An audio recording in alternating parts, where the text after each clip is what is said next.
Okay. Let's see, do we need to do a roll call for a special meeting? For a work session? It's a work session. Since it's open? Yeah. Mm-hmm. Okay, Melissa, will you do a roll call?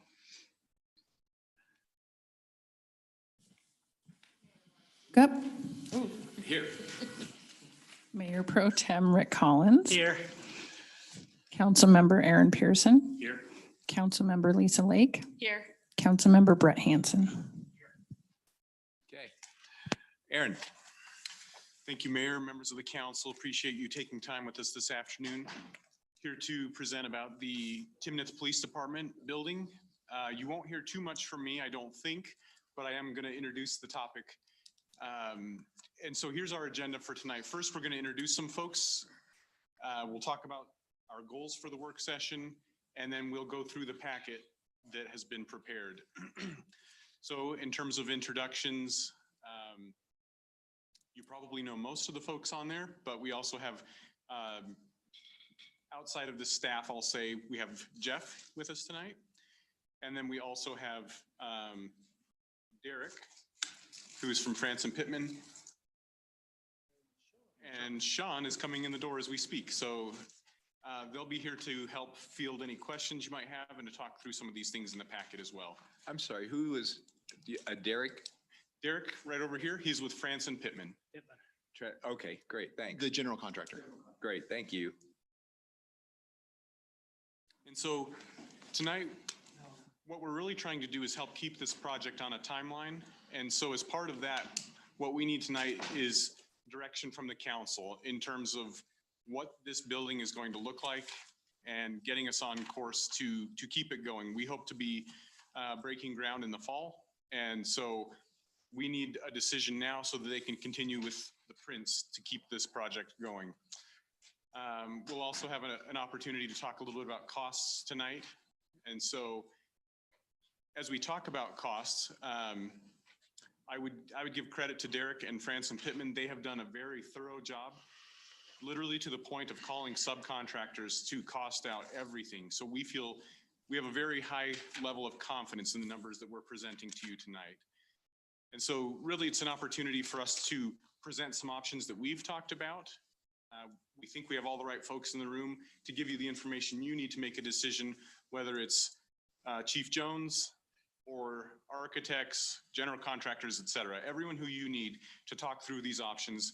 And hopefully, as we end this work session, to give us as staff your direction to proceed. So really with that, I will turn it over to these folks who are going to talk to you more about the options. And I don't know, Brian, are you going first? Yep. Yeah, okay. I'll take it from there.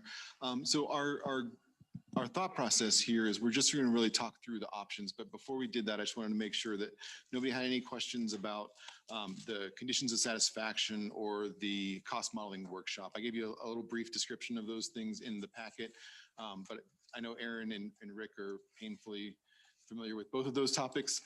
So I just wanted to make sure that nobody else had any questions about how those processes worked before we jump into the options. Okay, great. Happy to move forward. So the first one we want to talk about is the master plan. And so this is included in your packet. This is the full build out of the building.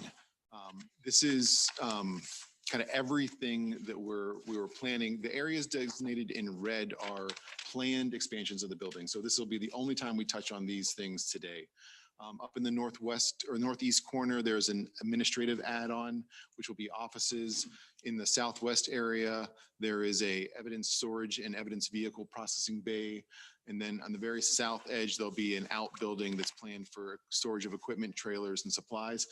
None of those we'll talk about any further unless anybody has any questions about them now. Okay, so our general process is going to be, we're going to go through the options that are presented in the packet. I'm going to give you an overview. Jeff and I will kind of talk about those options, and then Chief Jones will take you through kind of operationally how the department would operate in each one of those options. We'll go through those fairly quickly. They're all listed in your packet. And then I think what we'll want to do is kind of jump into kind of discussion about options and ways to put the project together. So option one is the full build of phase one. So it's everything that we saw in the last slide minus the areas that were in red. That is the full package that was presented for conceptual review and what we used for the cost modeling workshop.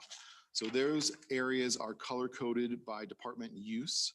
And this pairs with the budget option number 1 in the packet. This is a 22,972 square foot building. We'll probably just refer to it as 23,000 for simplicity's sake. And everything's in there, so we haven't really removed anything. I don't think there's much else to talk about that, except do you want to kind of give a little overview, Chief, of how you guys would work there? Oh, thanks, Brian. Mayor and council. This option, this is the ideal. This is the dream option. It's fully self-contained. The only thing we need to do is fill it with human beings to handle the patrol functions of the department and then meet the response needs of the community. So this one's ideal. Terry, what happened to you? Thanks, Mayor. My wife said the same thing. You could have flipped that. That's true. So Terry, how long do you think that this building would suit the needs of Timnath, like for how many years? The structure itself, I think, depending on growth, which is difficult to anticipate, I'd say you're looking at 20 to 30 years out. Okay. Can you remind us how many staff members you're expecting to have in that area, that space? For the full term? Mm-hmm. Yeah, we've done some numbers crunching when I initially took on a little bit of the project, looking at a 30-year horizon. And it was anticipated with the growth of the community, if it keeps pace, which is probably a little unlikely because fluctuations in the market and the economy, but potentially you could have 60 to 70 officers in the community of Timnath, depending on population growth. And that building size would accommodate that size or that many officers? It should accommodate that many officers. Okay. Sorry, what was that number? I missed that, sorry. What was it? 60 to 70. 60 to 70, okay, thank you. And that's, I might add that the caveat there is growth being Mhm. difficult to predict. Right. and that's total staff then, all sworn officers, that- staff. That's Detective. sworn, non-sworn, Okay. lab technicians, property clerks, evidence technicians, CSI, Everybody. everything. So is that all you had? So that's option 1. That budget comes to a total of 12,690,000 or 691,000 if we're rounding. And so that full budget's in your packet. Also on your seat is a sheet of paper that shows the budgets side by side. So each option 1, option 2, option 3, all lined up with the columns there. I thought that might be easier for people to reference as we look through it. And then the other piece I want to talk about with option 1 is this, which is the results of the cost modeling workshop. This is the full construction budget broken down by discipline or division. And what I think is important about this is you can see that here's how that all breaks down by construction specialty. The one thing I did want to call your attention to is the site work. That's about $1.6 million. So that's everything that goes around on the outside of the building. As we're pushing and pulling, building footprint or anything like that, that number is going to stay pretty much the same. So as we adjust square footages, it won't be this total square footage, but we have those numbers kind of outlined in each particular line item. So I just wanted to call your attention to there. This just breaks down kind of how the Franson and Pittman contract would be structured so we can understand kind of how that works. Option 2, unless there's any other questions on option 1. Option 2, this option identifies a bunch of areas that would be potential for core and shell. So this is the same building footprint, 23,000 square feet roughly, but we're coring and shelling about 5,000 square feet in there. We've broken down all of those changes itemized in the report. We'll kind of walk through those in a little bit of detail right now, I think, to just give you kind of a sense of what they are. And Jeff, do you want to go one? Any other? Okay. Sure. Yeah. So there's the map. The first one on this is the rerouting of a water line that'll save about $20,000. I think that we're going to do that regardless. I think it's a cost savings for the project, and it makes the most sense for looping the water line and adjacent to the adjacent properties and kind of setting us up for the future. So that one, I think, we'll include it in all of the options, and I think that one's a relatively a given there. The second line item there is the core and shell of the lab, the decontamination area, the lab storage, and the hallway. So that's this bottom left corner that you see in the blue. That is the same area there. So we would core and shell that, which has a construction cost of $108,000. We'll get into kind of the full costs of these in a little bit at the end of the presentation. The next one is the war room, detective storage, and detective area, and there's a restroom included. That's that next blue area that you see kind of on the south side of the center of the building.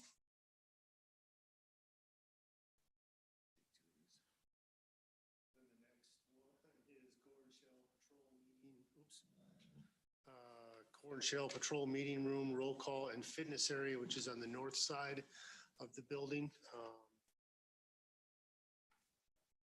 Next one is the admin offices, just south of that in blue. And then we also described the flex locker area where we would shell basically the whole area and have no locker rooms in this. Nope, in this one we would have, I'm we'd sorry, have half. we have half. Yeah. And what that would give us in the initial phase of the building, it would give us one full locker room, which represents 20 lockers, and then one flex area that represents 10 lockers. The way we've programmed the building on the restrooms is that there's one main locker room for men and women, and then two flex locker rooms that go in the middle. That way they can kind of move with the staffing of the department. So if it's 50-50, which I highly doubt any department's gonna be staffed 50-50, you could divide those in the middle, but there's 10 that can go either way that will help move that. You know, if you're 60-40 on men and women, that'll allow for that. And then the last area is the laundry and bunk rooms, which is right across the hallway from the flex locker and male lockers that'll be built in this phase. Those would be corn shelled.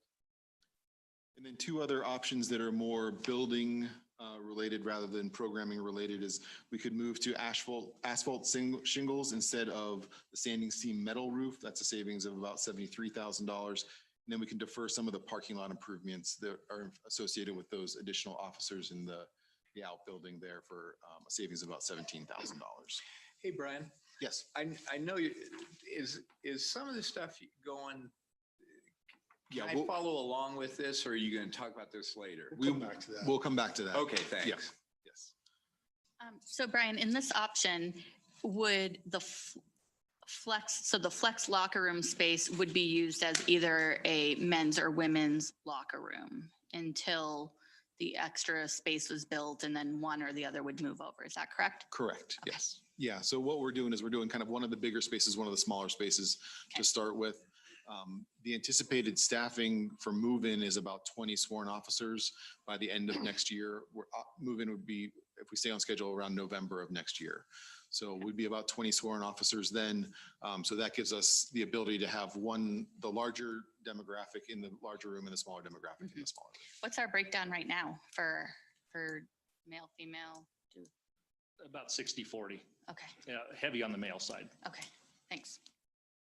One other thing to note in this option too is that we have a mechanical system and electrical systems sized for the complete full build out. So we're not having to come in here and add a rooftop unit or some other condensers and other mechanical, electrical units, transformer.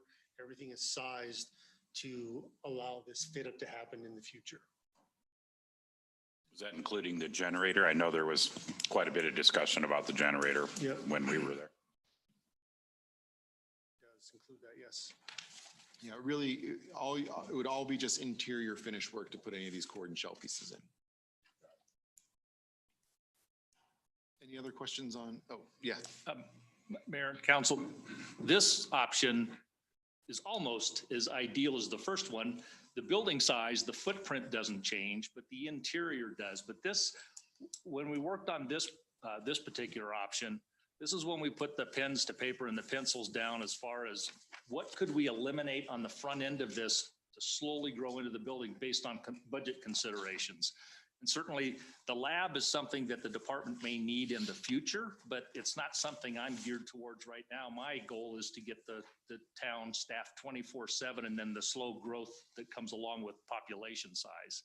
But in this one, we eliminated virtually all of the meeting rooms with the exception of one, and that was the training room. And the training room can do multiple functions for us. If you recall the old town hall building where council chambers was, that's where we do our physical training. That's where we do our weekly meetings. That's where we do briefing on a daily basis or debriefing. If we had a major catastrophe, that's where we would instigate a war room, which would just prevent us from using it for other needs. But this is where we really cut back on the conference rooms that we may need and meeting rooms and locker rooms and the workout room. We don't have it right now, so it's not something we're going to miss in the near future. But it was an effort to really manage the budget. And that option two comes in at 12,032,000. Yeah. Any other questions on option 2 before we move to option 3?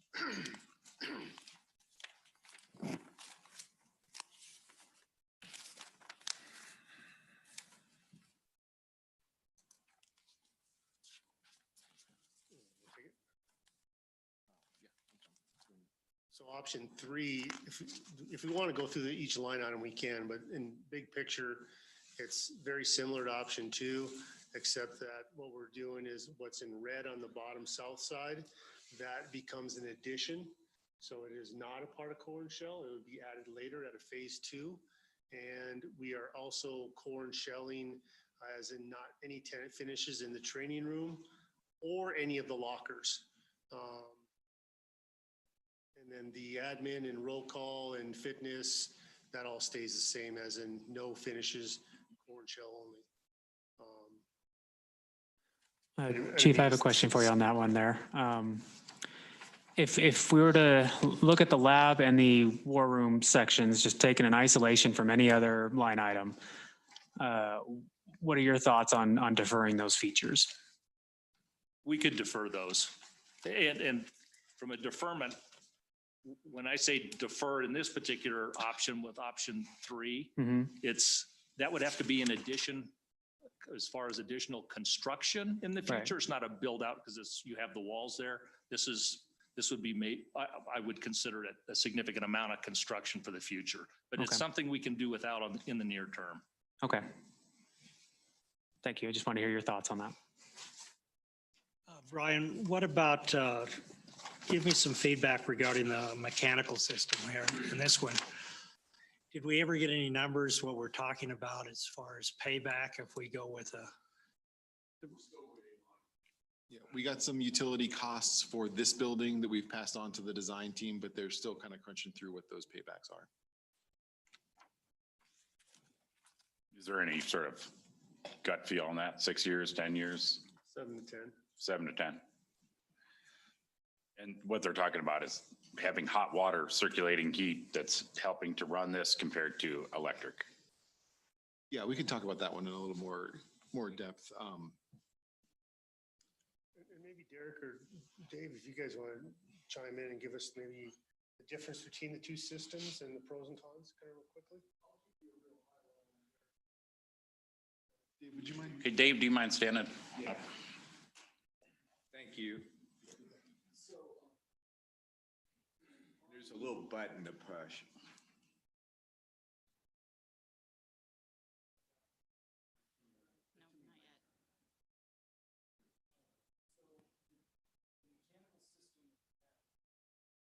There you go. Okay.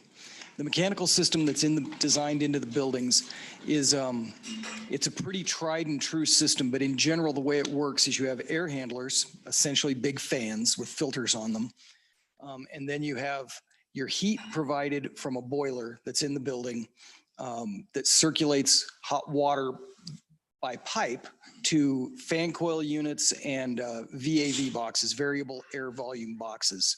It's a an efficient system, but it's very tried and true. It's been done a lot. For cooling, we have, we're DX cooling, correct? So similar to this building. So that's a very standard system, but it's a pretty high efficiency and not the least expensive system. One of the things we looked at was if you changed the hot water portion of that, got rid of the boiler and used essentially a gas-fired furnace as part of that air handler, which I believe is what this building has as well. It's not as efficient, but it is a common system. It's used a lot. You eliminate some of that efficiency and control by getting rid of the boiler and all that hot water system that works in there. So to regulate that system so that there isn't one thermostat that controls half the building and that sort of thing, so everyone's unhappy all the time. We still are trying to get variable air volume to give you control in different rooms. But to regulate the temperature between full-on heat or full-on cooling, they use what are called reheat boxes. It's the kind of nomenclature that the guys in the field use are toasters. So essentially you're putting this box up in the ceiling that uses electricity to heat up and change the temperature of the air. It's coming in at a constant temperature of say 60 degrees, and then you've got to raise it to 72 or whatever depending on the needs of the building at the moment, depending on what you're doing. In a building of this size, you're always cooling the interior, but often you're heating the perimeter at the same time. And that provides that difference. So you're using electricity to make that modulation in temperature. It works, it gets done a lot. It costs you more month to month. It's not as efficient. It's not as bad as it used to be before we had digital controls that could kind of make that not so onerous. If you were using pure heat to really change that temperature a lot, it gets very expensive. We've found a way to make that not as bad, but it's certainly a downgrade from the water system with the boiler. So we've looked at both of those. And that number right now, the difference between the two systems is about $125,000.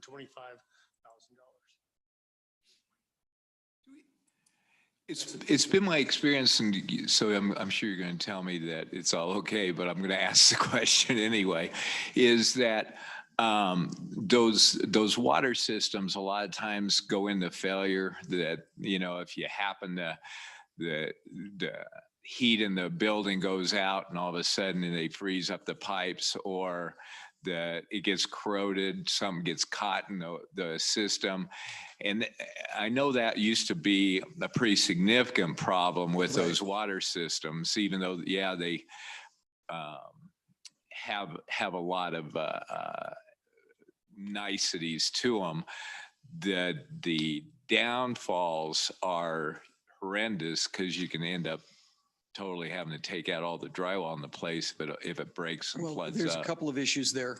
One of the ways that this is done, and we could get a mechanical engineer up here and to give you 100 versions of this, but in general, you can take the hot water and keep it below the roof so that you're only running hot water off to VAV boxes, and therefore it's just water. It's not exposed ever to freezing temperatures. Or you can take it up and you put coils inside the air handler up on the roof, in which case you have to have glycol, something to keep that from freezing in extreme conditions. So there are different ways to approach that can mitigate those risks.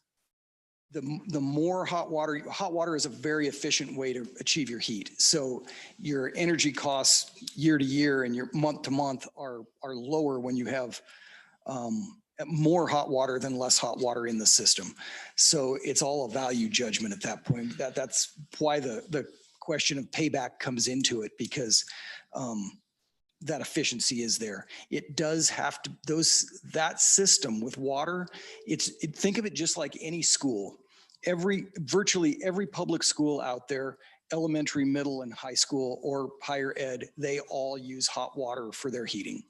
So it's an institutional way to do things. If you go to every office building out there, 95% of them use no hot water, and they use electric reheats on the perimeter of the building. So there are different types of systems, and they tend to be used in different circumstances for different reasons. There is a maintenance component with the water that is important that if you don't maintain your electric reheats as well, something will break down and you send someone out to fix it. If you don't maintain your hot water system well, then you get leaks and that sort of thing. So. And Mark, we do have a second boiler in this component. There's a backup boiler. So if something did have to go down or maintenance, we can switch over to the other boiler and run the building. One thing we talked about on this at that meeting that I think is important for the other council is this building is manned 24 hours a day instead of, this building, which might only be 10 hours some days and 12 hours other days. So that's one reason that the payback on this would be quicker, because people are in there 24 hours a day. Brian, my other question is regarding the roof, asphalt shingles versus metal. Tell us what that's all about. Is there a savings to actually keeping with asphalt then? Yes. Or do we have a number of times that has to be replaced over a 20-year? Yeah, that's hard to say. It really depends on, hail and how bad the hailstorms are. But as far as the life, the shingles now come with a lifetime warranty. So if there is some sort of a defect or deterioration on them, they're replaced. The metal roofing is, a better product, longer lasting. There's absolutely no maintenance, better protection from hail if it's specified in the right gauge, a thicker gauge. That's what we have on here is, this building has asphalt shingles. So that's one of those that's kind of a low hanging fruit that, we support making that change. At least I do. Changing from what to what? I'm sorry. Changing from metal roofing on the sloped areas to an asphalt shingle. Okay, thanks. Right, and you would put a high quality asphalt on there then, like a 40-year shingle or something. Lifetime. Lifetime with the impact resistance. Yeah, so that it would. And that saving is about $73,000. Right, that's quite a bit.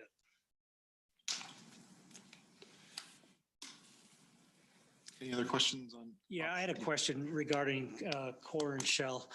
Does that mean like on the training room, it just drywalled out kind of deal? Is that what you're talking about? Not even drywalled. It would be just exposed studs. There'd be one door kind of into that space until it was finished. It would have insulation and visqueen on the inside, but no drywall. Okay, so the same if the two bunk rooms are just core, they're not where you can just slap a bed in there kind of deal. No, it would be like almost one door into the space, and it would be, it would have code compliant lighting and power in there, but there's really nothing else. No walls, it's just exposed studs, so that it's kind of like an unfinished basement kind of look.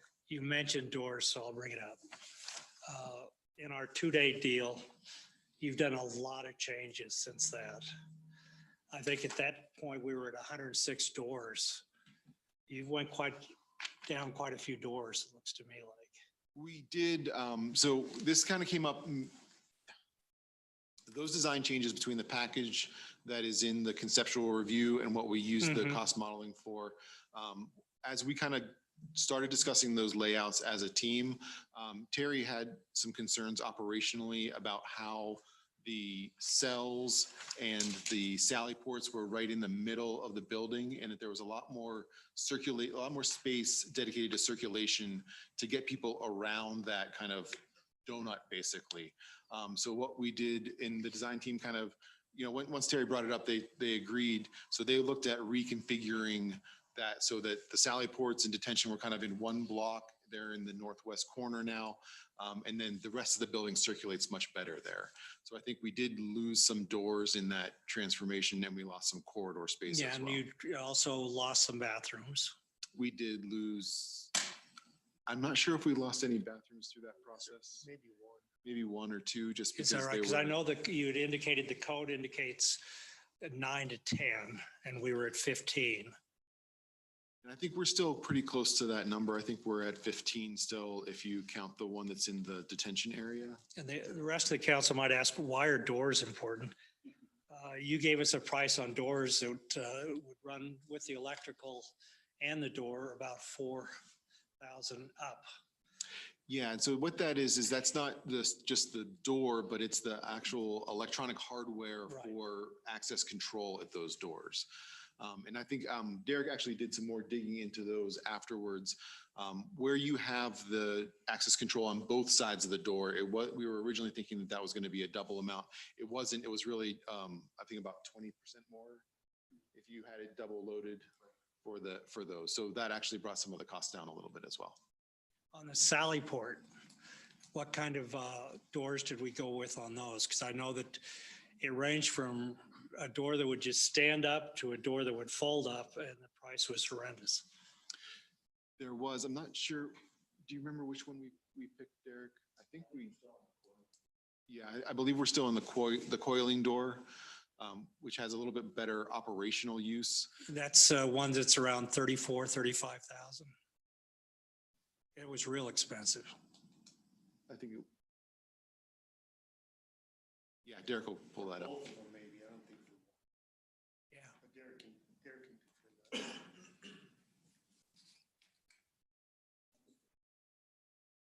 That's right. It's important. We got to get quality there because you've got to have a reliable door. But I think so many people more need to cycles. know that adds so much to the price of this building.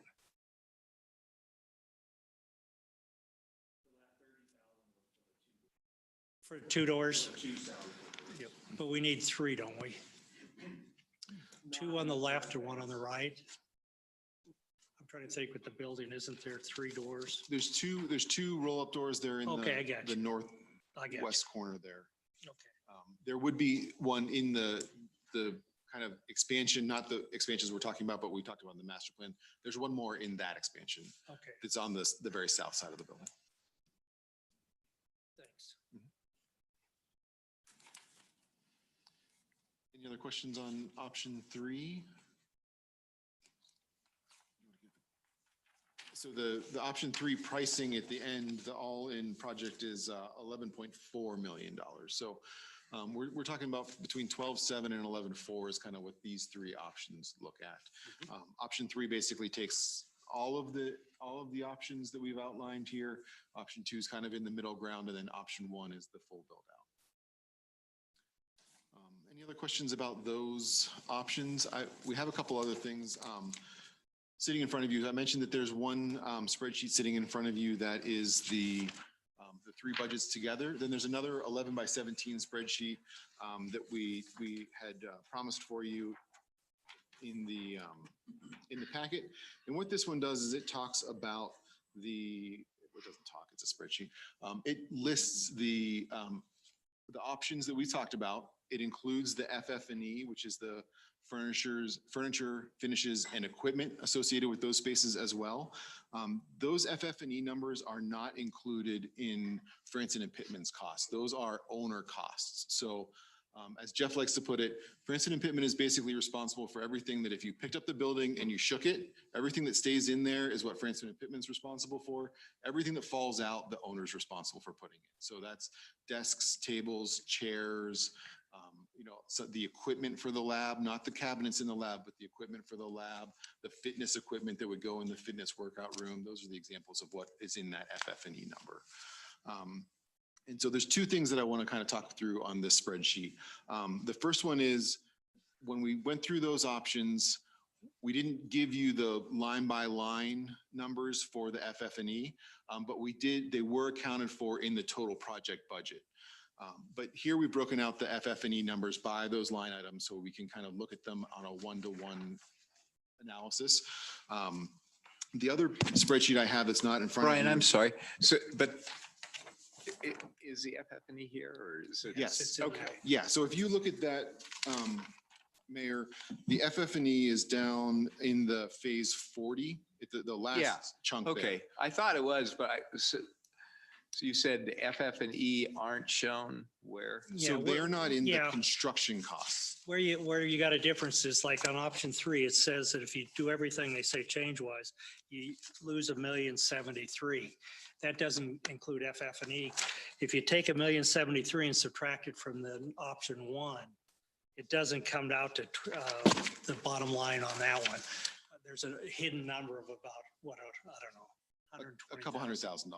Yeah. And we'll kind of, Okay. so we're going to outline where all those discrepancies are. Basically just didn't show up in the option summary costs. That's Just okay. that one page. I'm fine. You don't need to show me. I just wanted to make sure. I thought I was following along, and I am, but I was scared I wasn't.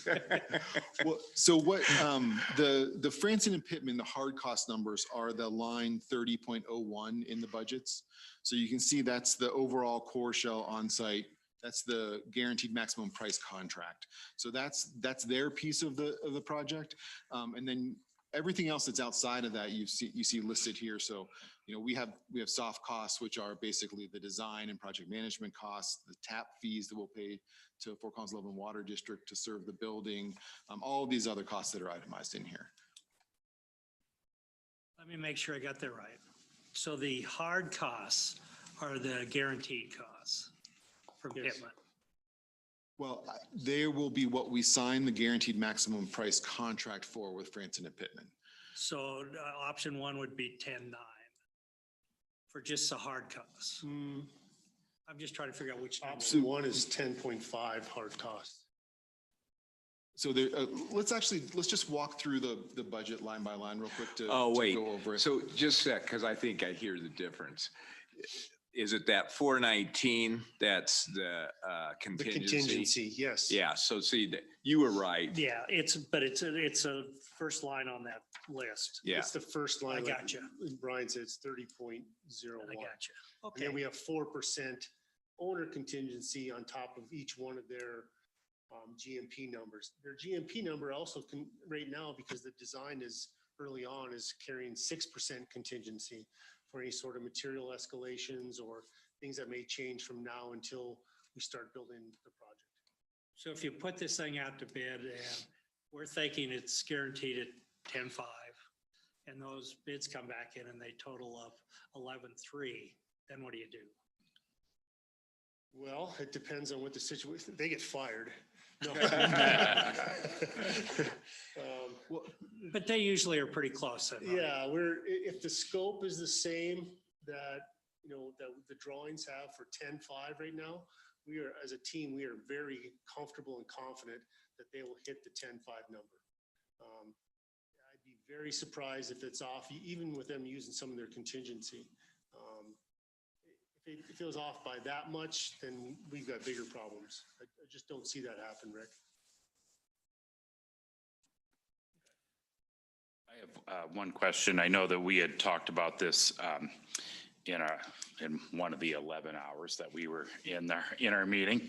And we had talked about a couple of the costs, especially for the road on the east side of the police department. And then included in our estimates here, what did we sort of land on there as far as how improved that road would be?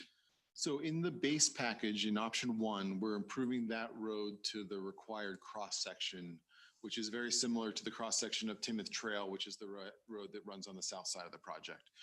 And that cost is about $80,000, $79,000 is what we're estimating that for.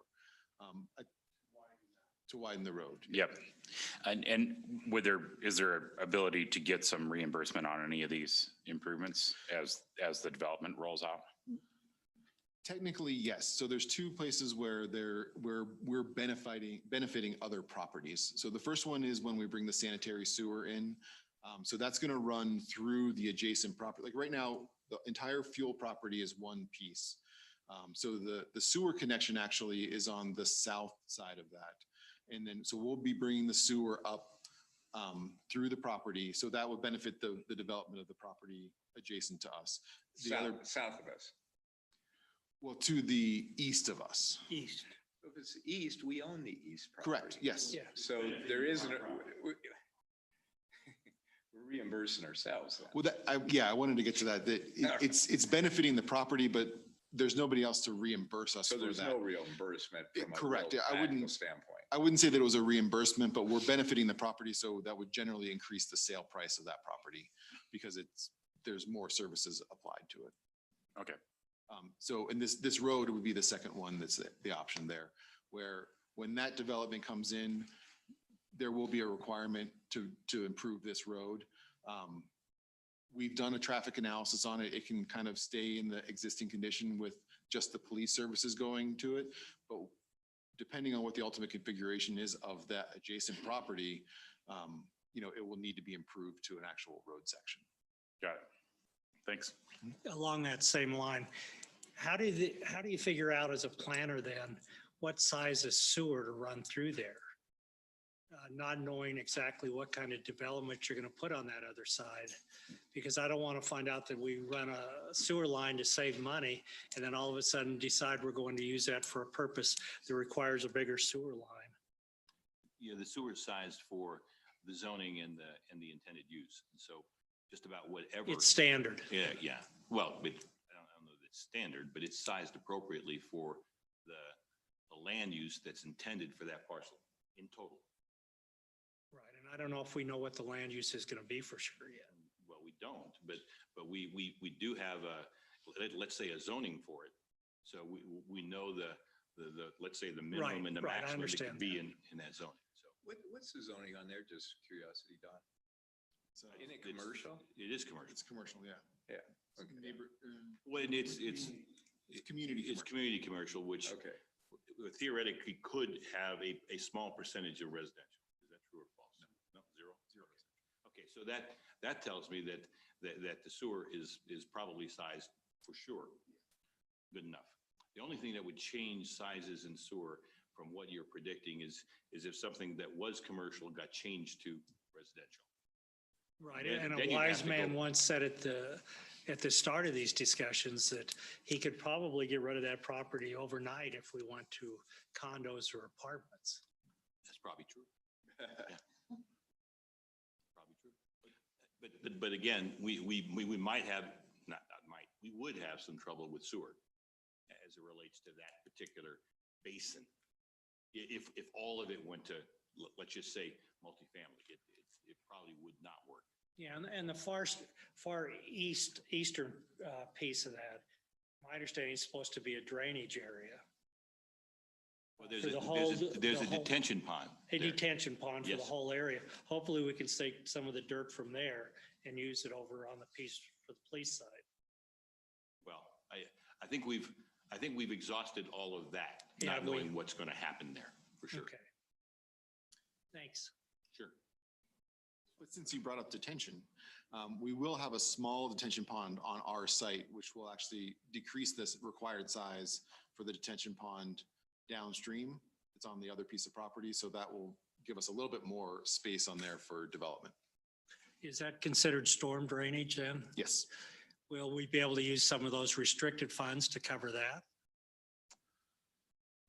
The restricted funds are for regional stormwater improvements, so I Okay. think it would be a little bit challenging but I would. let I love the- a challenge. Yeah, I would say that I would let you the, guys are good. the attorneys and the accountants kind of weigh in on that before I can commit to it. Thanks. So what we wanted to look at was if there's no other questions, I'll kind of move into the spreadsheet that's sitting in front of you guys on the 11 by 17. What this spreadsheet shows is kind of some assumptions for when we might put phases back in that we've talked about removing in the options. So option 2 is in green and option 3 is in blue. We've made some assumptions about cost escalation. I do have a live spreadsheet up in front of you guys, so if we want to make any tweaks to these numbers, we can do that on the fly. And I don't think we want to get too hung up on any of these numbers. But what we wanted to present was just kind of what the escalation of those costs are as you move further out from the 2021 dollars. And the escalation we used was 4% compounding. It's a guess, we're seeing bigger numbers than that for 2020 and 2021 on the vertical construction side. On the infrastructure, it's on the horizontal below the grounds that has not seen those sort of increases. Is that right? Yes. So, we could use 3%, we could use 2%, but the construction guys, Franz and Pittman, are seeing in some cases 5-6%. They were initially asking for a 5% escalator to play it safe, and we backed it down to 4%. And what we did is we went through an exercise with Chief Jones and Sergeant Wincoop to really look at, okay, in option 2, here's the order that we want to put these things back in on. In option 3, here's the order we'd want to put these things back in on. So not only does this give you kind of pricing, but it gives you kind of the hierarchy of how important these pieces are to them. I'm not going to go through this in detail unless somebody wants to. I'm happy to talk about all the numbers presented here, but I think we have some other things to talk about that are probably going to be a little bit more germane to the overall discussion here. But I just wanted to put that together for you. The second piece, which you don't actually see in front of you, is the same numbers. But let me make sure everybody can see it.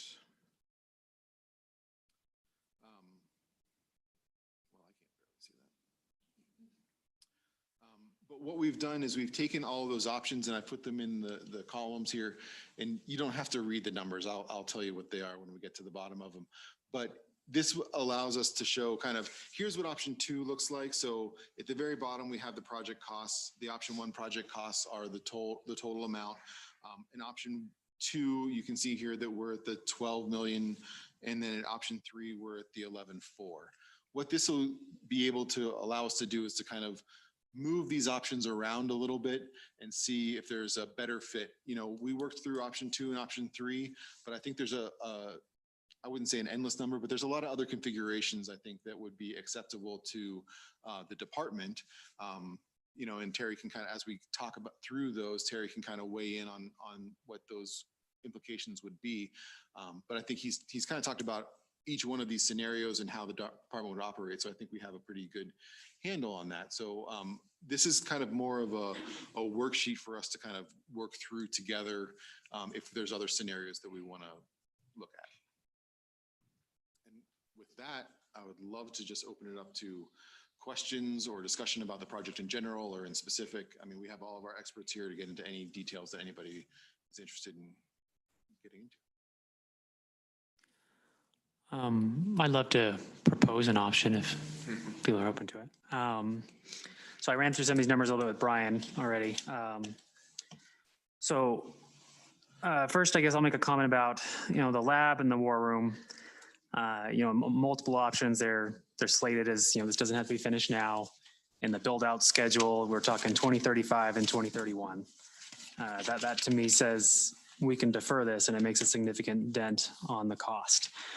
On top of that, the future build out of the station on the southwest side has construction on that southwest side below the lab and below the war room. So no matter what, we're looking at construction on that south side. So I think it just makes sense to defer those and maybe we lump that all in together in one future phase. So with that said, let's go to that spreadsheet and I'll run through my option there. So defer the lab, defer the war room.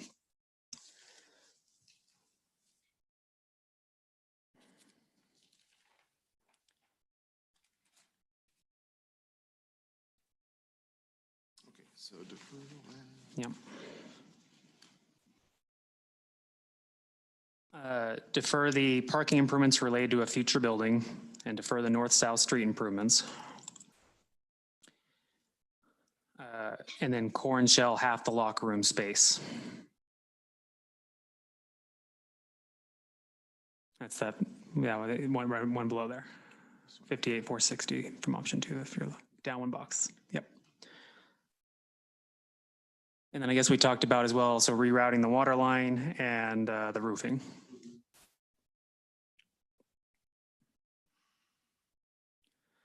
So what I like about this configuration is the only thing that is core and shelled in this building is half the locker room space. And that's it. All the functionality is there for day one that all the officers will need. We're coming in at 12 million, basically even with the costs. And I think, again, it makes sense to defer the lab, defer the war room, and maybe we look at trying to bump up that schedule with those, you know, in 2028 instead of 2035 and do them together. You know, we're looking at 1 to 2 million if we were to lump these in with a future phase, which is on the order of every other capital construction project we do. I think it hits a balance as well with the costs that different council members have expressed. I think this is possible to pay for without much difficulty to pay for in cash. I know that's something we've discussed. I know we're not discussing the payment method much today, but I think this brings a lot of the programming needs for the police department and does it at a good value and good cost for us. So that's an option I'd like to throw out there.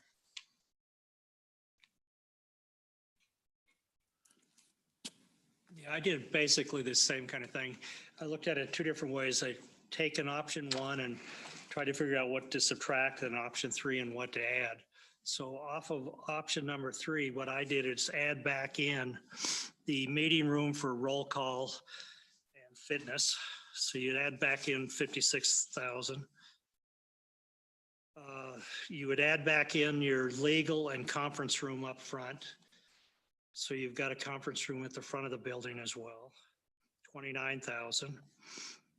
You would add back in all of the locker rooms, but that's 116,920.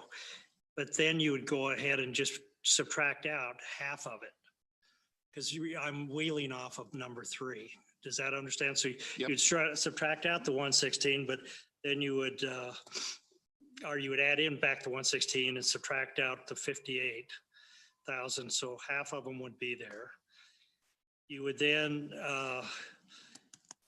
add back in the 134,900 for the training room. I'm sorry, Rick, can I get caught up? Yeah. So are you starting? It's on here. You'll have a. Well, I see it, but I'm still getting lost on what, are you starting on option 1, 2, or 3? 3. I'm Okay, wheeling off and of 3. adding back in. Yeah. Is that what you did too, Brett? Yeah, and I did it both ways. I'm going off Okay. my 3. If you add back in the training room and then the 2 restrooms and add back in the AV and then do everything else, I had a figure of 11,724. And it goes up to 11,849 if we keep the mechanical, but after the discussion today, I'm almost tempted just to stay with the electrical mechanical, so 11,724, and I didn't include the FFE or whatever you're calling it. Yep, so with the FF&E, I've got that at So about I don't know what 11.8. figure, yeah, 11.8, you're a little higher than I came up with, I don't know why, but that's all right. So what's the difference between you two? Yeah, no, I know the total's not much, but what did you, it looked like you had different things you took off or added on, and you took. We'll be able to see it on different things the and list here. Most of the mechanical, appears to be the bulk of and it, yeah. What I'm saying is we take the mechanical off then at this. So in your I'm option- leaving it electrical now. So you Yeah, want to match my option almost, it looks like there, right? Until we see the payback, yeah. It's your option with Right. minus the mechanical. and Right. add in some Right. of the bunk rooms. Yeah. That's it. Right. Yep. Yeah. They look about the same. We were very close.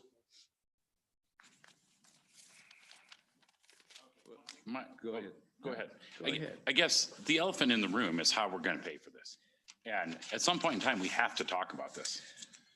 Because it hasn't been decided. We picked a number out of the air as a placeholder back last year. And we need to have the conversation about how we're going to pay for this. And before we decide what we're going to do, we got to figure out how we're going to pay for this. But that's a budget discussion, Brett. I mean, Aaron, it's a budget discussion, so. But it's pertinent to what we're going, I think how we- we're going to go forward. I think we can talk about it in July or August when we're doing the budget. But how are we going to talk about it in July or August when we could, this will be well past that point. Yeah, I think we need to talk about it before then. I don't know that tonight necessarily. Sure. One, I don't think we have the time tonight, but I think if we're making a decision on, basically, we're deciding on an amount in order to feel good about the work moving forward. I think we have to have some kind of way of paying for it. We already got 11.1 in there, right? Yep. All agree. And whether we go 11.8 or 12, we're only looking at a difference of 800, 700 or 900. And Lisa, you're on the spot now. So my understanding from the numbers we've gotten up to this point is that our sales tax revenues this year went up 700,000 from what we had put in the budgets. And you know what? I don't want to, I'm going to stop. I don't want to talk about I think we find out the schematic of what we need and whether we pay for it in cash, whether we pay for it in a loan, I think is a discussion for the budget. And that we talk about it at that point and not now. Okay, I disagree with you, but I disagree as I'll go with what the council wants. I think we need to, I think we needed to have this conversation about 3 or 4 months ago. Mark, if we could, maybe, I think Lisa could pretty quickly just talk about maybe how the reserves look in the context. I think that's a good starting point and doesn't have to take us too far into the financial discussion. And I think she has numbers prepared, just so we would know what the reserves would look like if we did a cash fund. Okay. Yeah, I ran 2 different scenarios and I based these projections on our preliminary 12/31/20. So you're right, we did have an increase in fund balance. Part of it was in restricted and part of it was in unrestricted. And based on the 2 building costs, I ran a scenario with 11.1 million, which was in the budget. And then I ran a scenario with 12.5 million, which was a little bit on the high end of the estimated construction. And in both of those scenarios, we're above the 25% working capital. In 2022, we're under the 50% goal. The 12.5 million scenario leaves us at 36% working capital. And then we build back up to 50% in 2023. So are you happy? And I have handouts I can give you that summarizes that as well. Perfect. So basically what it says is We have we the can, money. we got the, We can afford all 3 options and pay cash. correct. I think that's a good conclusion. And then if we decide we want to get a loan to save some of that cash, we can discuss that at the budget meeting in July. Correct. Great. Thank you. You sure? I mean, I'll tell you what, I first off, Brett and Rick, thanks for spending incredible amount of time thinking this through and stuff. And we're off 200,000. I mean, my gut feel from, I'm really biased on electric rather than water because I've seen too many water systems fail. And that's personal, you know, I mean, we all got our own personal opinions on it. So I think I'd go with the electrical and that I'd go with your deal, Brett, with the adjustment that Rick's making on the electrical to get us to what, 11.8 or 9, whatever it is. It's 11.87. Do what? 11.87. And so just to get things moving, my proposal, okay, we're okay. My proposal would be that we authorize a police department to begin construction with a cost estimate not to exceed, let's see, 11,850 and go with that. And at that point, I'm going to shut up and let anybody talk. I'm not partial on the mechanical versus electric. I'll defer to the experts on what's better and what's a better savings on that. I think that's what we're discussing is what's a better cost on that. So yeah, I like the 11.87 number if that makes sense. And I mean, I think we need to authorize 11.9 to hit that. But I mean, I'm curious if others have reactions to the proposal I put out on the configuration. If Chief, if you have any thoughts or anybody just. On the mechanical thing, just so that it's important to get that payback number. And hopefully that payback number also includes in it the cost of having somebody that's working on that boiler on a regular basis kind of deal and see if it actually is a good return on investment kind of deal there. So we're only talking 125,000 there, one way or the other. That doesn't have to be decided tonight. And it's not going to change where I'm at. I can go from what the mayor had recommended between 12 and 11.8. I can go there pretty easy. I did have one question, and I know it's sort of out of. Can I spin on that before you Yeah, get to go your ahead. question? Let me make this suggestion is that we go with the lower number, 11.8, with the provision that if the construction people believe that it's a good payback that they come back to the council and we just we can do a quick discussion on it because it shouldn't be that hard to come through and do that. And that doesn't, I'm looking at you three guys, that doesn't affect our ability to proceed on or anything else, does it? At this moment? Okay. So, you know, and I would guess you would have that number for us by next meeting or the meeting thereafter. No worse than a month. I've been checking my phone because I was hoping Okay. to get it tonight. All right. Well, we don't need it this minute, but if the council's comfortable with that as a recommendation and that as a parameter to adjust, I'm seeing all nodded heads. Lisa, I don't know if I've seen your nod head yet, but. You're talking about column J. We're talking column. Column J, the well, white one. Well, actually, you No, don't we have to, aren't. if you get a bottom line number, then I would leave it up to our professionals to sort of jigger it to inside that number now. So they might decide on the lockers, maybe Well, we yeah, could do it that's this way. but that's why I gave it Yeah, that way. I that- said 11,850. If you decide to change out one thing for another, as long as you keep in under 11,850, we're good. Well, Is that? except column J is already at 11. Right, so you're 20th. Oh, I'm sorry, I went the wrong way. You're I cutting thought me it was out already, I Mark. can't read. I can't read. So that's why you kept trying to coach me to 11,900. That's why I suggest 11.9. Yeah. yeah. Got it, Brett. You gotta be, And you can't he be was so right at subtle 12. with No, me. no sodas in the break rooms for a year, so I get to 11.5. So let me rephrase my suggestion that we make it 11.9. Yeah. Subject to altering based upon whether we get a significant payback on the water system. And in my mind, we can even talk about that. In my mind, it needs to be over eight years. I mean, if it's not a payback under 8 years, if it's a payback more than 8 years, that we is I'm just throwing it out. Seems like a reasonable Okay, I baseline for think me there. everybody nodded on that too. So Yeah, can we just look at this real quick though? Because now I'm sort of confused in our column. So so this white column is, yeah, there was based an off- 11,835. That's where I got confused. Yeah, that was. it's based off Yeah, of okay. the left column, option 2, minus things. I start as option 1, and then I Start add with in option 1. and then I added in a couple cuts from the different options. For example, deferring, that's an option 3 stuff, and then cornerstone in the locker room, that's an option 2. And then some of the off-building improvements are a mix of 2 and 3. Okay, oh, the white column is negative numbers. Yeah, from that's what threw option- me up too. That is correct. From option 1. Those are the cost savings we are getting Yes. from option 1. Got it. Okay.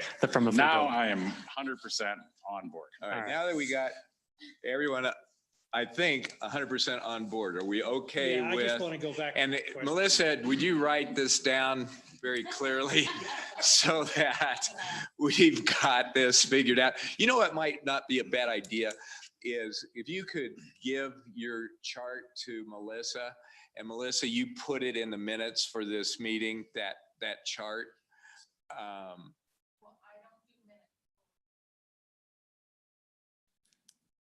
For work sessions.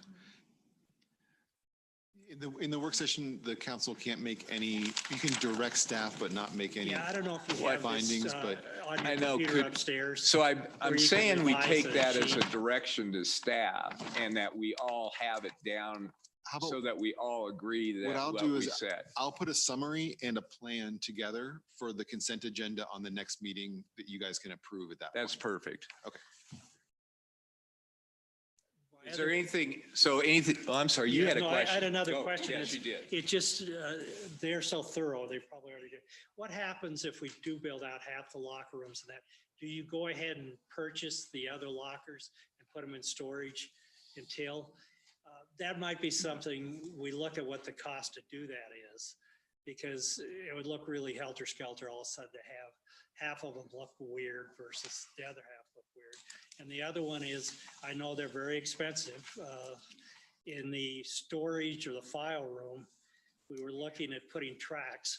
with the accordion files, the chief had indicated 2 would probably get him by for a few years. We could run into the same kind of problem in 2 years. The company that we put in those tracks for can't sell us the mechanical. Yeah, I think that on both of those accounts, they're very specialty products. So we'll do a little bit of research on the longevity and how often they change those products out and things like that and see. I would actually be more concerned about the latter than the former a little bit. I mean, the former is going to be a little bit more of an aesthetic issue. The latter is going to be a function issue. So I think we'll look through those in detail and see if it makes sense. The third one I had, my good friend to the right here, went over and bought some of the equipment next door when they closed up. There's a lot of gyms going out of business right now. We might want to start looking at the secondhand market to getting the equipment for your facility. There is no secondhand market for gym equipment right now. It is very, Everybody's it's snatched up very looking at it all. aggressively. Your smart neighbor to the right bought it all. She bought it all. Okay, I just threw that out there because I know that. I've been working on some stuff for like 9 months, so I know. So is everybody good? Everybody good? Yes. Do we got something to eat? Let's go to the important stuff. I think there's some snacks. There are some snacks? Okay, so there's snacks there. So we'll re-adjourn at 6 o'clock. I guess we aren't re-adjourning. We will talk again at 6. We did have on the agenda that we could talk about this other discussion item if we want. Oh, the reservoir? Yeah. And that would make our meeting shorter since we did call it on public.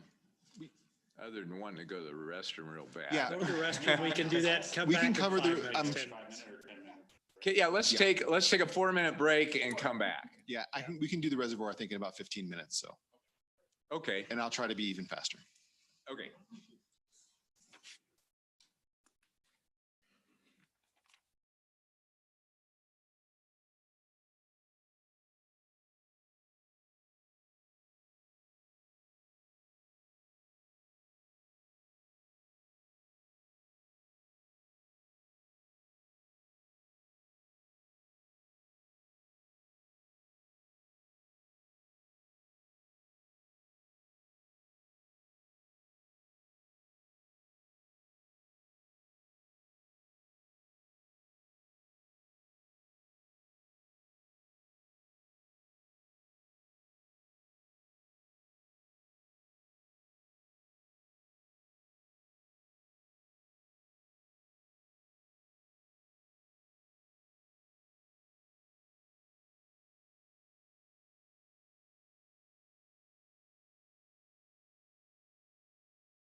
Okay, it's your floor, Brian. Okay. Just want to make sure everybody at home can still hear us.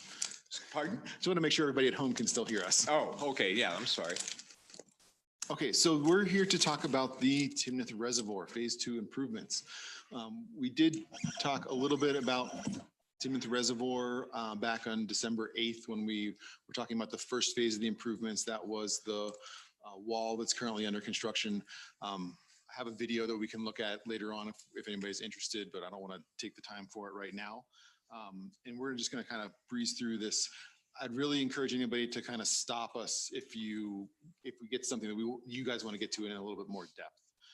But the first thing I wanted to look at was the Timnath Reservoir Master Plan. So this was adopted back in 2017, in February 2017, and this is the overview for that. So not really going into the details of it, but just to say that we do have a master plan for this project, and we do have another detail that's included in the master plan that talked about the shoreline improvements. So, when we had the meeting on the 8th, what we really talked about, what I came away with was we really needed to reach out to people and talk about and get some feedback on what the actual residents were looking at. We did that. We've done surveys on this before, but it was a couple of years ago. So really getting all that fresh information. So the majority of what we're going to talk about in the next phase is really what those survey results were. So our first question is our first question is, are you a Timnath resident? So you can see the overwhelming majority of those were yes.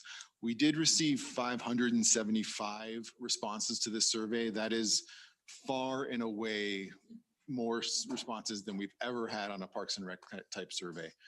I don't remember exactly how many we had in the town-wide survey. I think this is probably, I want to say that was maybe about 1,000. So we're about half of that. And I think this is a good Brian, turnout. is this chart just off just a little? 575, I would think the green bar would be higher.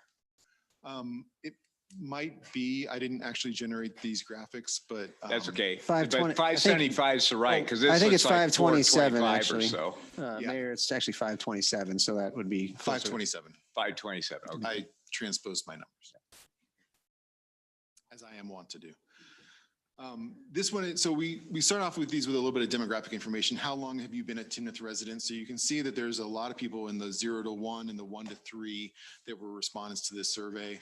And then you kind of even out in that 3 to 5, 5 to 8, and 8 plus. But still, 76 people who've been here for 8+ years took the survey, which I think is quite impressive. We also asked for their subdivision so we can tell where that information is coming from. So we've got the majority, 30% from Wild Wing, and then Timnath Ranch and Summerfields. And then you have kind of the rest of the smaller subdivisions. I would assume that in the future, like Kitchell Lake will probably be a higher number, but there's just not a lot of people that are living in Kitchell Lake right now. Any questions on those kind of demographics? Okay, so the next thing we wanted to talk about was kind of the focal point of the 2017 survey. So this is a question that we asked before, and we asked again to try to see where we were on the responses. And this is generally, what do you think the look and feel of the development at Timnath Reservoir should be? So a 1 is a more native setting, less improvements, and a 5 is kind of a sports park, where you have turf fields and parking and lots of programmed activities. So you can see that a lot of people were in the 1 and 3 group. The average result here is 2.6. So that shows us that we're just a little bit off of the middle towards being more passive and native.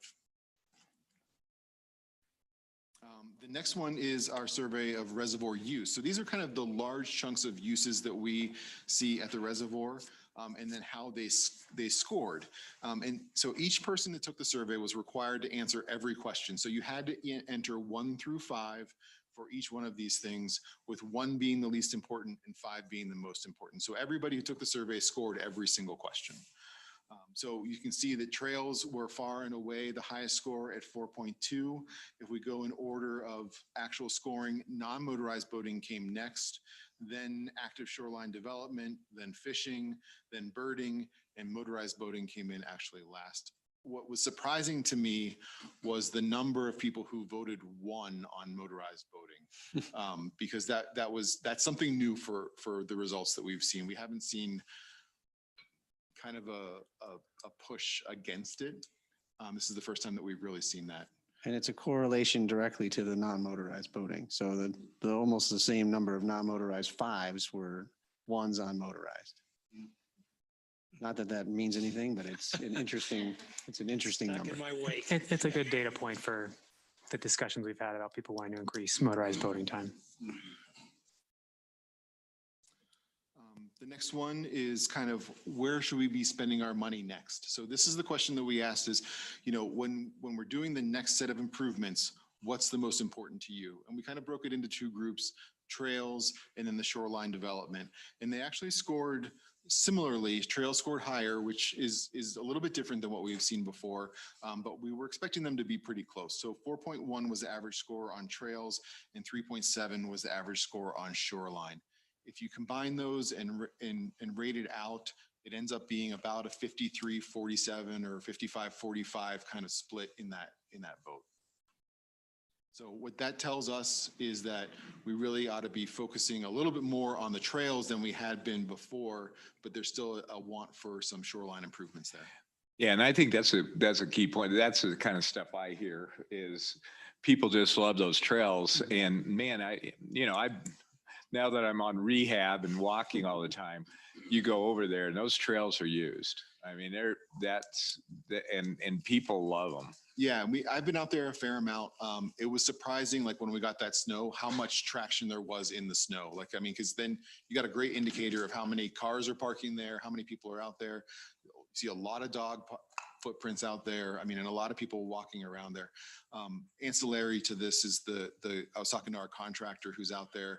He's like, everybody who comes and talks to me right now is saying, what are you guys doing next? And are you doing more trails? And he obviously is not engaging in that discussion. Yeah. But that's the feedback he's pushing to us. We did score a couple of larger amenities in the survey. You can see that restrooms scored very high at a 3.9. And then individual picnic shelters at 2.9, group picnic shelters at 2.6. Again, these aren't ranked against each other. People are saying, how important is each one of these kind of individually. So I think it's very telling that there's really not a push for these bigger group programmed activities out here. It's more passive individual spaces, things like that. We talked a little bit about what kind of trails people wanted to see. They all scored pretty close, but really what everybody wanted to see was kind of a mix of hard and soft trails out there. So that's pretty easily accomplished. One thing that we've been kind of looking at as the design team is potable water out there, right? So there's no potable water right now. There's the reservoir, which clearly I wouldn't recommend anybody would drink that water. It flows through there relatively quickly, but who knows what it's coming from or going to.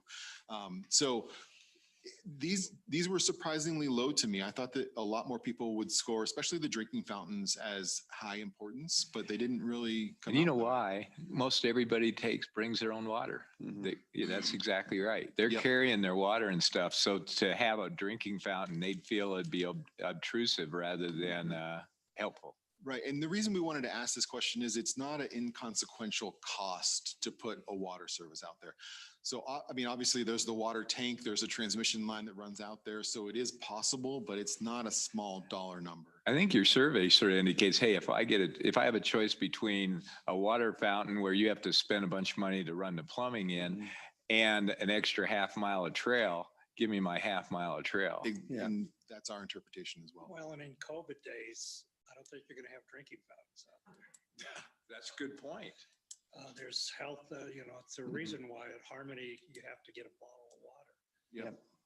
Yeah, and we've seen a lot of places that are taking the water fountains offline, but leaving the bottle fillers at those facilities so you can fill up your own water bottle there, but there's not the same kind of transmission issues. How are we doing? We've got a couple more minutes. So then this was kind of the rest of those activities and scored through. You can see the average scoring put on there, and we put the average scoring in the packet. So a couple things that I wanted to, again, trails, the biggest priority on these. It's a great presentation, Brian. I think that clock's off because my electronic just went 6. Yep. Okay. I'm happy to pause here and then we can. Is that okay? Yeah, It's a great. great presentation and I don't want to mitigate it at all, but I've only got 150 more slides to go. okay. Well, we might, That's a short talk. I really do feel bad about cutting My out. watch says 6 as well. so Pardon? My watch says 6.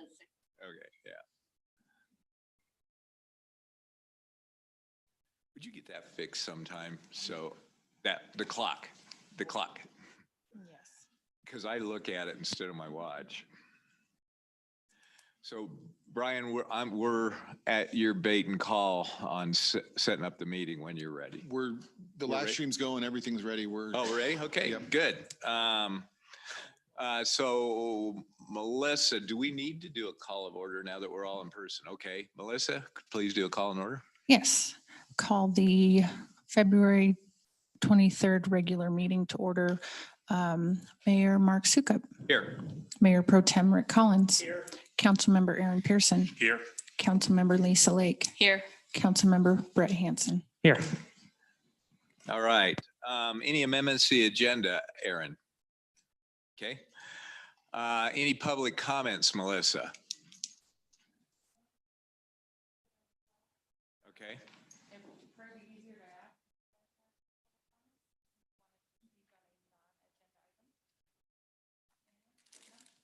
Susan's right there. You might ask her. No. Okay. She's saying no. All right. That was. Mayor, I do have a couple people in the Zoom meeting, so we're offering people to either participate on either Great, side yeah. in person. I understand. And I Just know- before you put them on, I will say to them that if they want to talk about Willis Farm, it's not on the agenda tonight. And if they want to hold off and talk at another time, they're fully welcome to talk now, but be aware that we are not talking about Willis Farm tonight on the agenda. And I do have two people, I think, that do want to talk about that. And I did let them know that it wasn't on the agenda, so they'd speak if they wanted to at this time. Okay. Public comment. Great. So the first person is Sherry Nichols. Sherry, can you hear us? Yeah, I can hear you. Can you hear me? Yes, we can. All right, excellent. Okay, well, I appreciate the chance to address the council on the proposed amendment to the Timnath Comprehensive Plan to change the land use category for the Willis Farm from low-density residential to employment regional commercial. And this morning, I read the entire impressive comprehensive plan to try to understand a proposal that's affecting our neighborhood. And my comments are not interpretations of the plan. They actually come straight from the plan itself, and many are quotes. I learned that the plan was created to guide decisions that would lead to sound land use, keeping true to the overarching big picture while developing a very specific, detailed, action-oriented process to make it happen. And it reflects foundational planning concepts, including continuity, compatibility, and appropriate transitions. So I figured it should provide the rationale or basis for approving the proposed amendment to the plan to change the land use category of the Willis Farm. So the plan is referenced, as you know, in development review, and here's a quote: staff recommendations should be consistent with the policies and/or the future land use plan. For example, in annexations and rezonings, new zoning designations should match those of the comprehensive plan. It's designed to be used by the Planning Commission, Town Council, and staff to make decisions regarding development applications, ensuring that zoning changes and proposed developments conform to the plan. One of the 6 framework maps shows that, quote, transitions are provided between commercial areas and lower density residential neighborhoods to minimize impacts and promote a high quality of life. But no transition would be provided if this amendment or a future industrial zone were approved. And this is important. In the 2020 plan, numerous future land use categories were modified to, quote, reduce unnecessary comprehensive plan changes.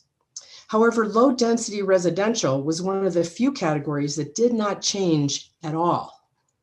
In the vast 36 square miles of the growth management area, there are only 3 existing and 2 future employment regional commercial areas, or ERCs, The Willis property would not connect with any of the ERCs. It is isolated from them. The LDR zone for the Willis Farm is appropriate, and to allow the property to be recategorized is to disregard the comprehensive plan.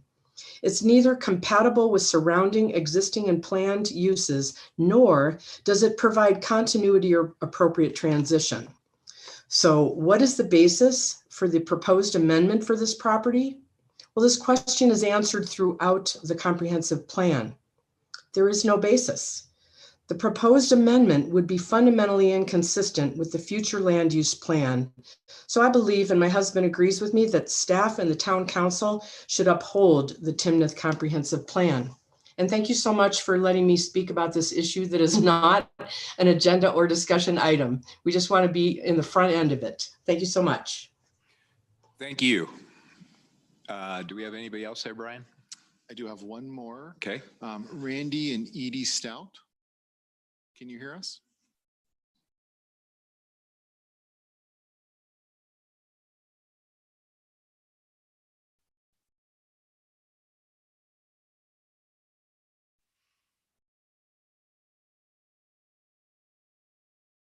Randy and Edie, you just need to unmute your microphone. You should be able to speak. Okay, got it. Can you hear me now? Yes.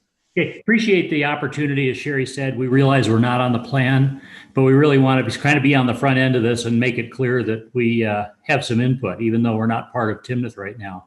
My name is Randy, and my wife Edie and I have lived in Homestead Estates directly across the ditch from the Willis Farm since 1990. In the 30 years we've lived there, we've really enjoyed our rural lifestyle, and specifically our view across the bucolic Willis Farm.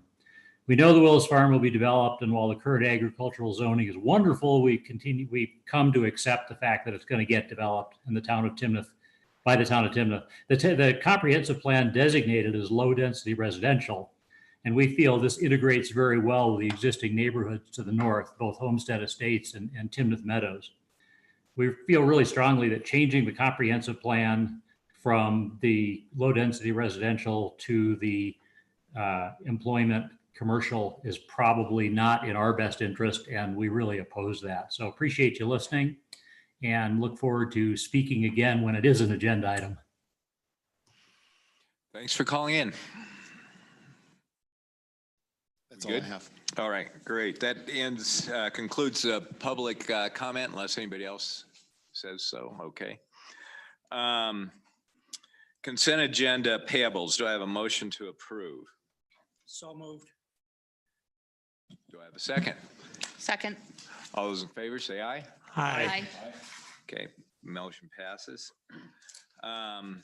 Consent agenda setting public hearings, and this is just to set a hearing, not to do anything further than that.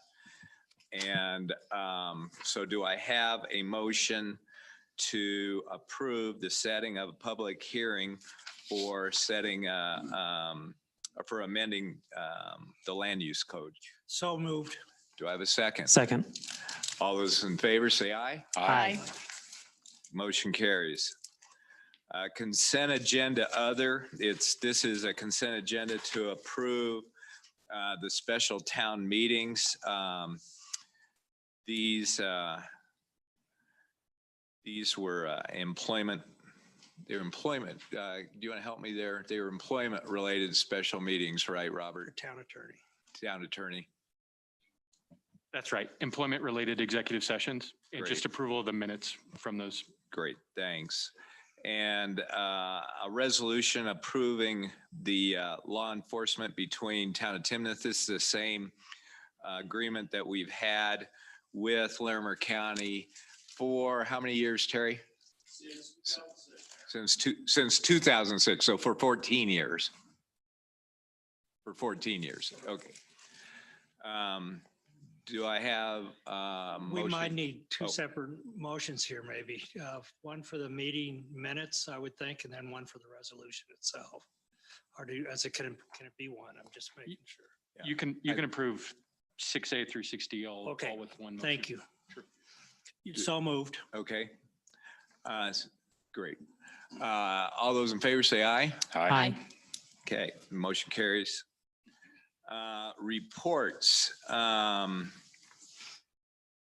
they're all really well, I'm sitting here looking through it. They're all really well written in here. Does anybody want to add to or elaborate or change anything that they put in their written report? Okay. We've got one report as a council member. I'm sorry, go ahead. There were a couple of our youth here in Timnath that asked for a meeting with me, Griffin Weiss and Pike Maddox and Griffin Weiss. And one is in 5th grade and one is in 6th grade. And we sat down and we talked about I listened to their ideas about bringing a skate park to the town in one of our existing parks or in a future phase of a different park. So I talked to them, sort of counseled them through what that would look like for them to bring that forward. And then we scheduled a meeting, and that was last week on Thursday with both the boys and their fathers. And they gave us a pretty good presentation on some of the benefits of having it and what some of the other surrounding communities, both small and large, were doing with skate parks. So I just wanted to give you all a heads up that we may see this, and I could see Griffin and Pike giving us a presentation when they did it, but they've already got 15 signatures from some parents and some other kids wanting us to at least explore the option of bringing in a skate park. So I just wanted to clue you all in that this is happening in the background and it's starting to gain a little bit of traction. Great. Thanks, Aaron. You bet. The next item on the agenda, 8A and 8B, which is a resolution approving Timnath Ranch 8th filing, and also resolution number 13 approving Timnath Ranch 8th filing plan. Before we start this, though, I'd like to make just a general comment. We did get a number of comments on Timnath Ranch 8, and they were excellent comments, and they dealt with some of the issues in our, or not issues, some of the items in our current land use code.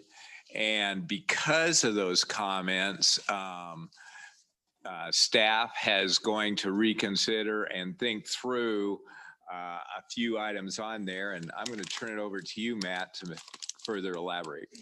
Thank you, Mayor.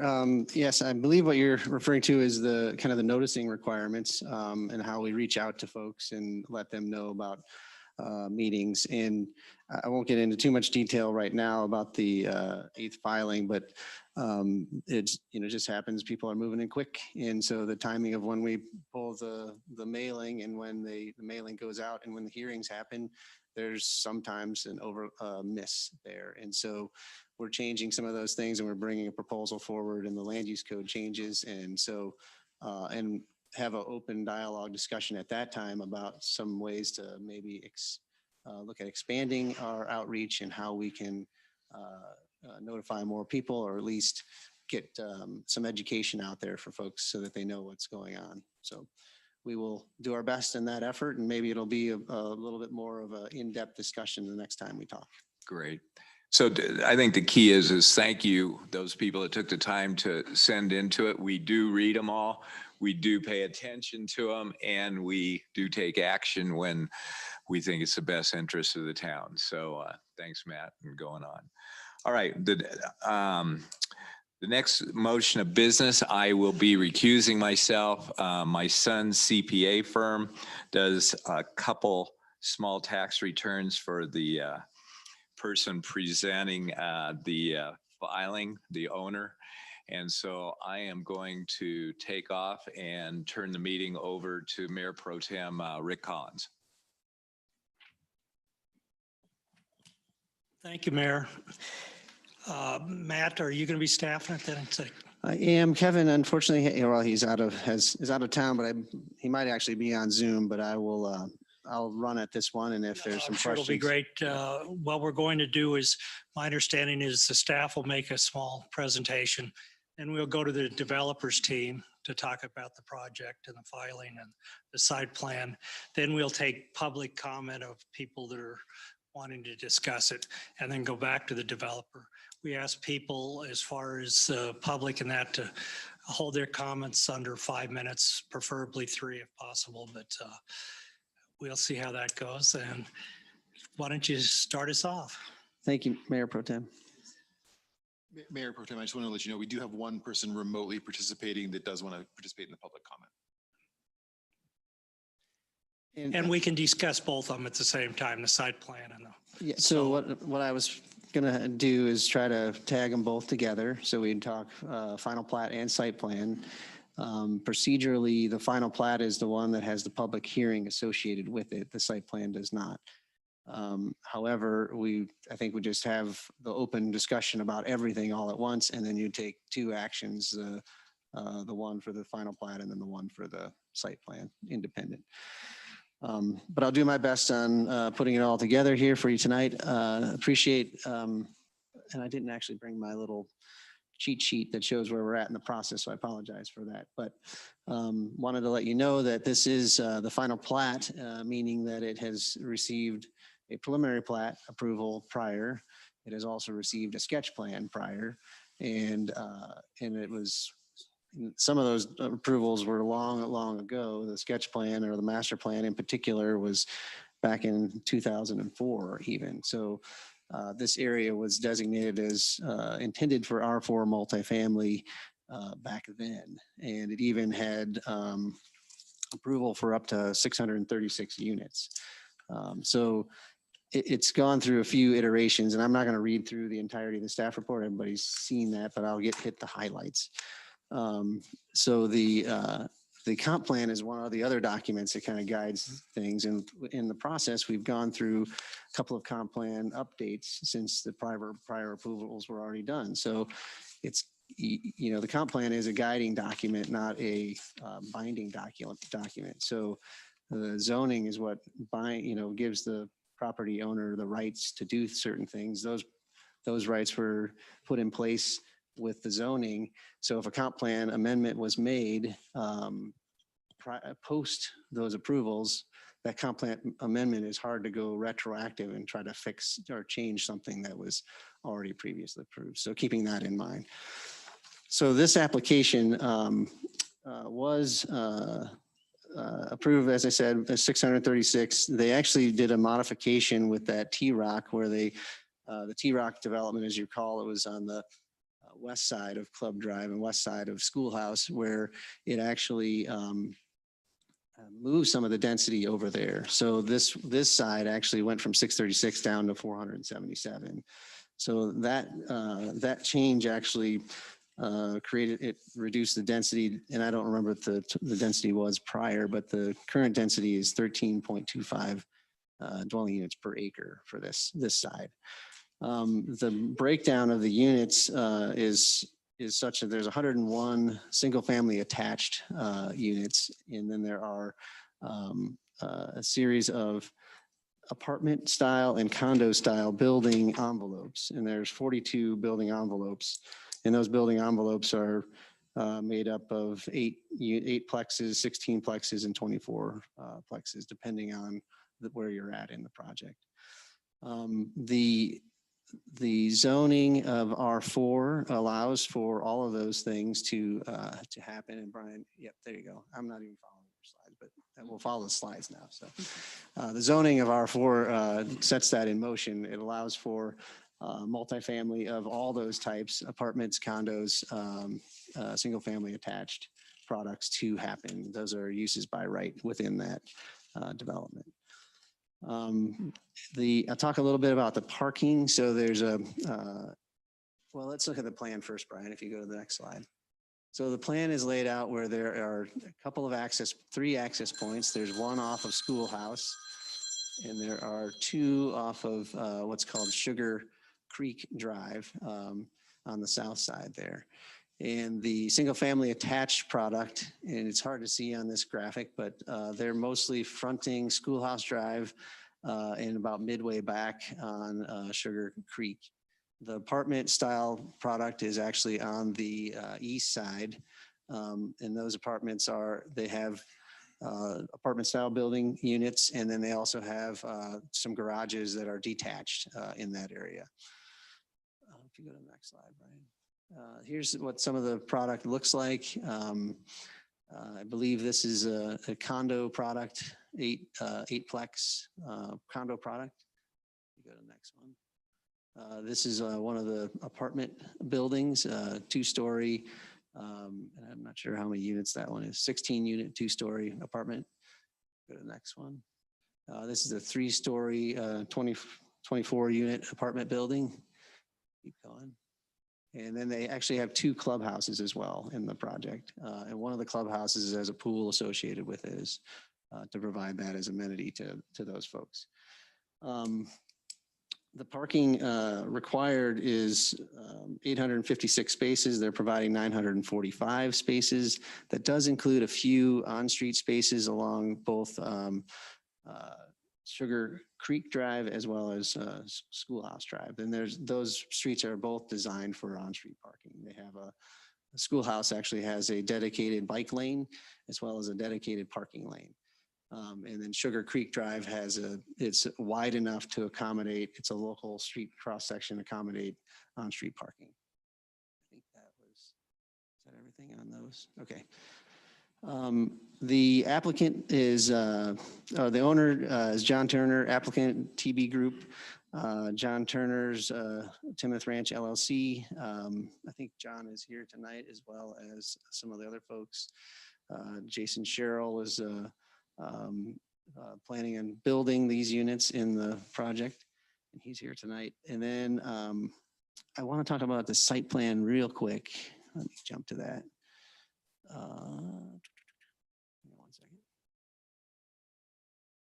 The site plan was approved by the Planning Commission at their last meeting.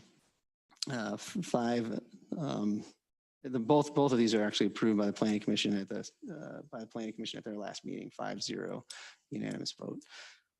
They had a couple of comments that we discussed in the meeting, and I think there'll be some questions that may come up tonight regarding the CPW and the eagles that are in some of the trees that are there. And they had some questions about parking as well, and we can address those. But with that, I think I'll turn it over to the applicant to take the presentation from there, and then come back if I have anything to follow up with. Thank you.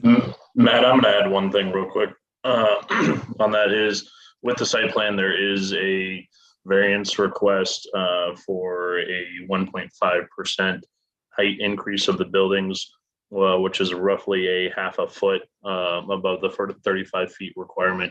So they're requesting that the height of the buildings be 35.5 feet. That's another part of the site plan as well. Thanks, Kevin.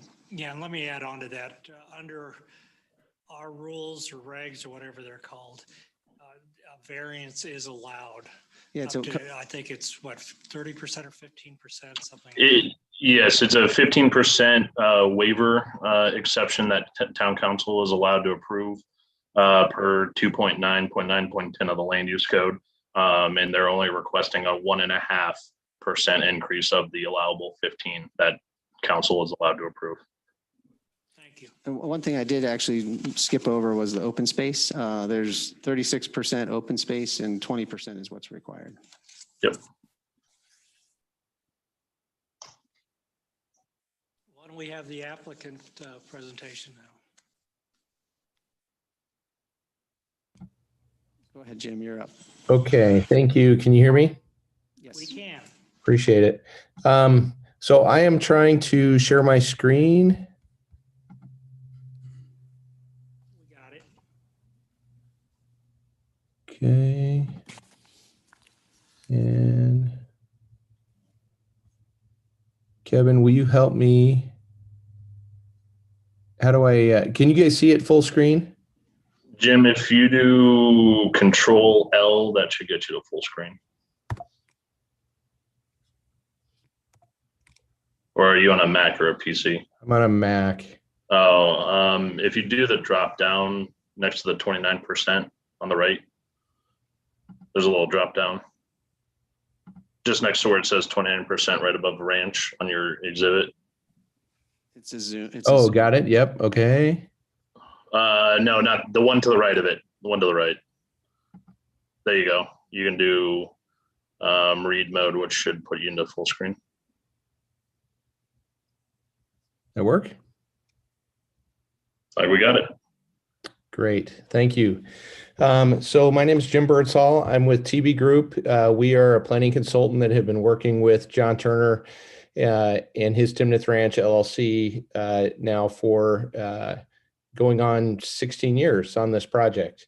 In the room tonight is John and Warren Turner with Timnath Ranch, Jason Sherrill with Landmark Homes, and as Matt mentioned, Landmark Homes is planning on building the vertical construction here, and Jason Clays, the civil engineer, is available as well. So if you have any questions or concerns that I'm not able to address, then those guys I'm sure would be happy to come to the podium. I think Matt did a very nice job of going through the project. I just wanted to quickly go through some of the history and just make sure there's a few things on the record. I wanted to start with this master plan that is on your screen. This is the original Timnath Ranch master plan that we started in 2005. The purple area in the northwest corner, or I'm sorry, the northeast corner, is what we're talking about tonight. And so it's been planned as multifamily since 2005. The date on this approved plan was 2007. I just wanted to share that this is something that's been talked about for a long time. And then we did an update in 2012 and also did a plat that we call the fifth filing of Timnath Ranch, which changed the north portion of this to mixed use and employment. And then the southern 60% or so of that area that was originally planned for multifamily was still planned for multifamily. And as Matt mentioned, was planned for 636 units, predominantly apartments or maybe all apartments at the time.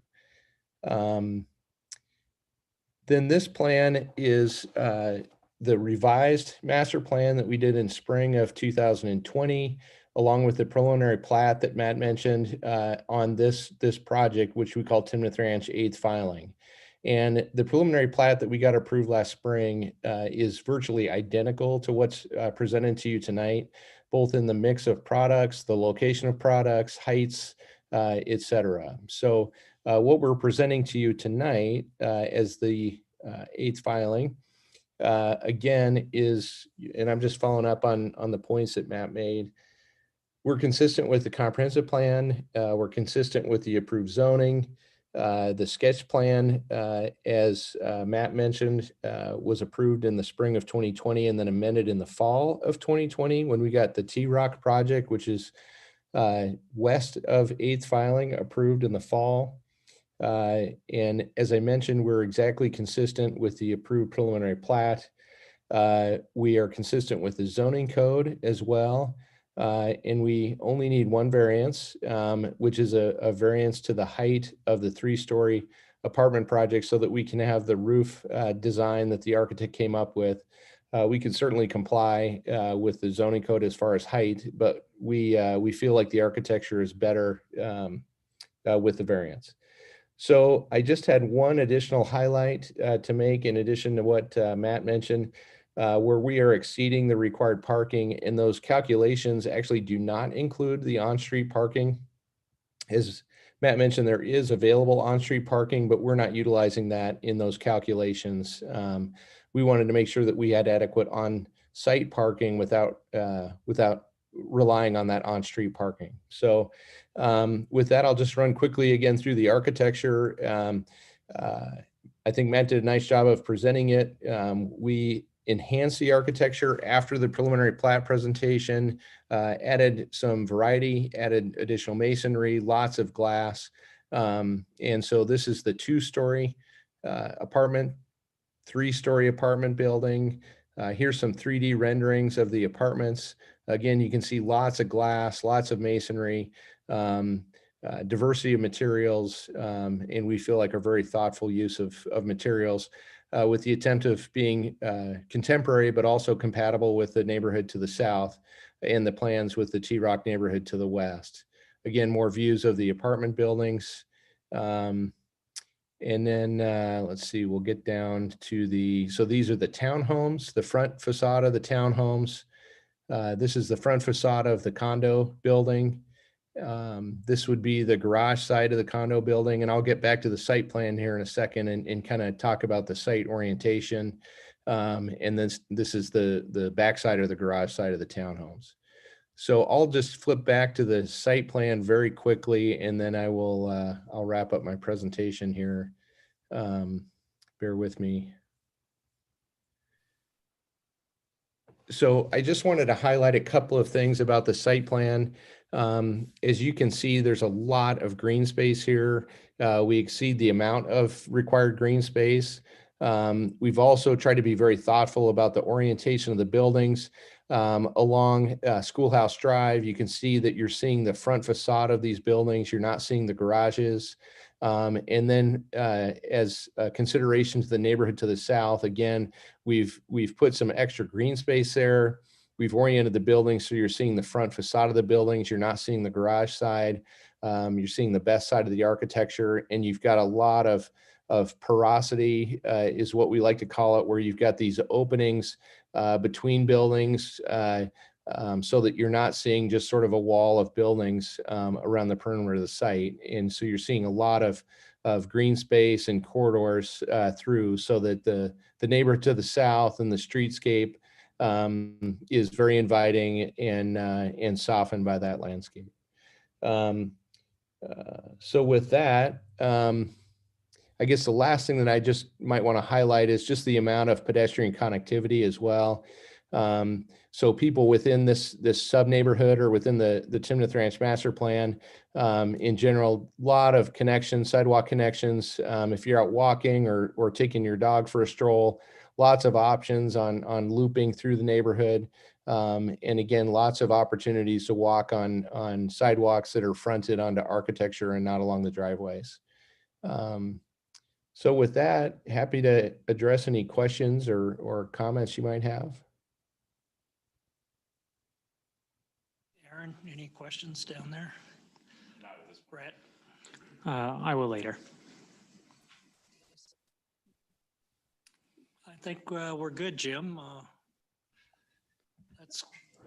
Staff have anything else? We do have some public comments, Yep. and there's a couple in your packet as well. They were received. We had quite a few in the packet. Yep. So you have a fair amount in your packet, and then we also have, I believe, Brian, we have some folks. Do we have anybody?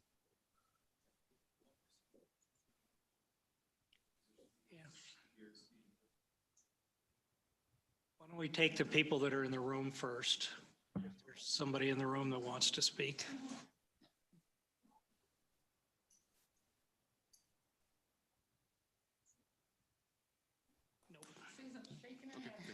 Okay. All right, let me.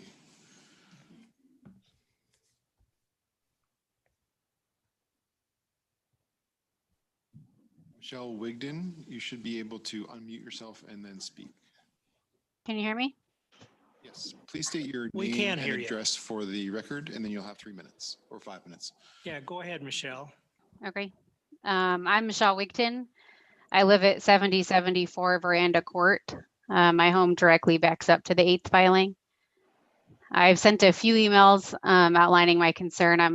I'm here tonight just to highlight a few of them since they're not read out loud. So I guess first I want to be clear that I don't object to apartments, townhomes, condos. I think it's important to have options. Yeah, I appreciate it. We bought our house thinking that there would be townhomes right behind us. So I'm not opposed to it. My concerns are around how the process has gone, and that's what I want to share tonight. So in February of 2019, before we bought our lot, we contacted the land developer directly to ask what would be built right behind our future house. They emailed a snapshot, preliminary plat, and stated that the buildings that we'd back up to would be 2-story townhomes. We felt this was reasonable. So we bought the lot and built a home. 4 months though, after we moved in, the preliminary plat was brought before the town council and approved not as 2-story townhomes, but 16-unit apartment buildings. So not only were we misinformed of what was to be built, but we actually weren't notified, as you guys have you mentioned, we weren't notified of this meeting. It seems like if we were notified just days before, living here 4 months before the preliminary plat meeting was presented, would have been enough time to be notified. So it was at this very meeting that residents were given the opportunity to speak out when there was more latitude to object to this proposal. So while I appreciate you guys taking this feedback and changing your process, as far as we're concerned, the process wasn't followed back when it could have mattered. So again, I'm not opposed to apartments, but if I was afforded the opportunity to attend that meeting, propose them backing up to my house, and I would have challenged the misinformation we were told a year previous. But now that the preliminary plat is approved, it seems all the developer has to do is adhere to it and his plans go through. But we were explicitly told by his office that the plan was for townhomes, and we established our family here because of that. So all I want is for the developer to do the honorable thing by adhering to his word, by putting townhomes along the southern border of the 8 filing and not apartments. He can keep the same number of total dwelling units. I get he has property rights. I'm not against growth or supporting our community's needs. I think that's important. I just want to move where they are to provide appropriate buffering to the single family homes that are here. I think this is a reasonable request. And while I've been told that the land developer doesn't have to adhere to the comprehensive plan, this request is supported by it. One final thing I want to mention is I just read today John Turner's email to the town where he talks extensively about me by name. I found it incredibly unprofessional, to be honest. The information I shared with my neighbors was based on public documents as I interpreted them. I encouraged my neighbors to read them as well and form their own opinions. I just wanted to empower them because I didn't feel empowered. I never once mentioned the land developer by name in any of my public comments. I kept it relevant to the issues in the town codes. On the contrary, John's comments about me were personal, bullying, and slanderous. I feel the town council should get involved as to not condone this type of attacking behavior by land developers to residents. That's all. Thank you, Michelle. Does anybody on the council have a question for Michelle? No one's raising their hand, so we'll move on to the next comment.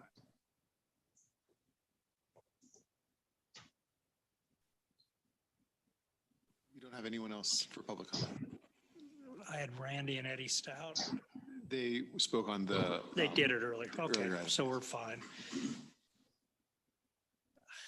You know, I don't know what to tell Michelle. The market indicated earlier that we're going to try to get better as we move along and getting the notifications out and improving the process. I know staff tries to go overboard on trying to get the word out there, and sometimes it's not as good as we had hoped. So all we can tell her is we're going to try to do a better job there.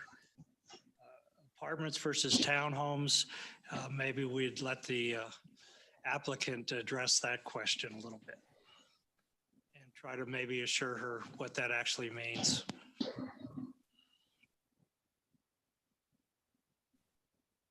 Jim, do you want to address that issue or?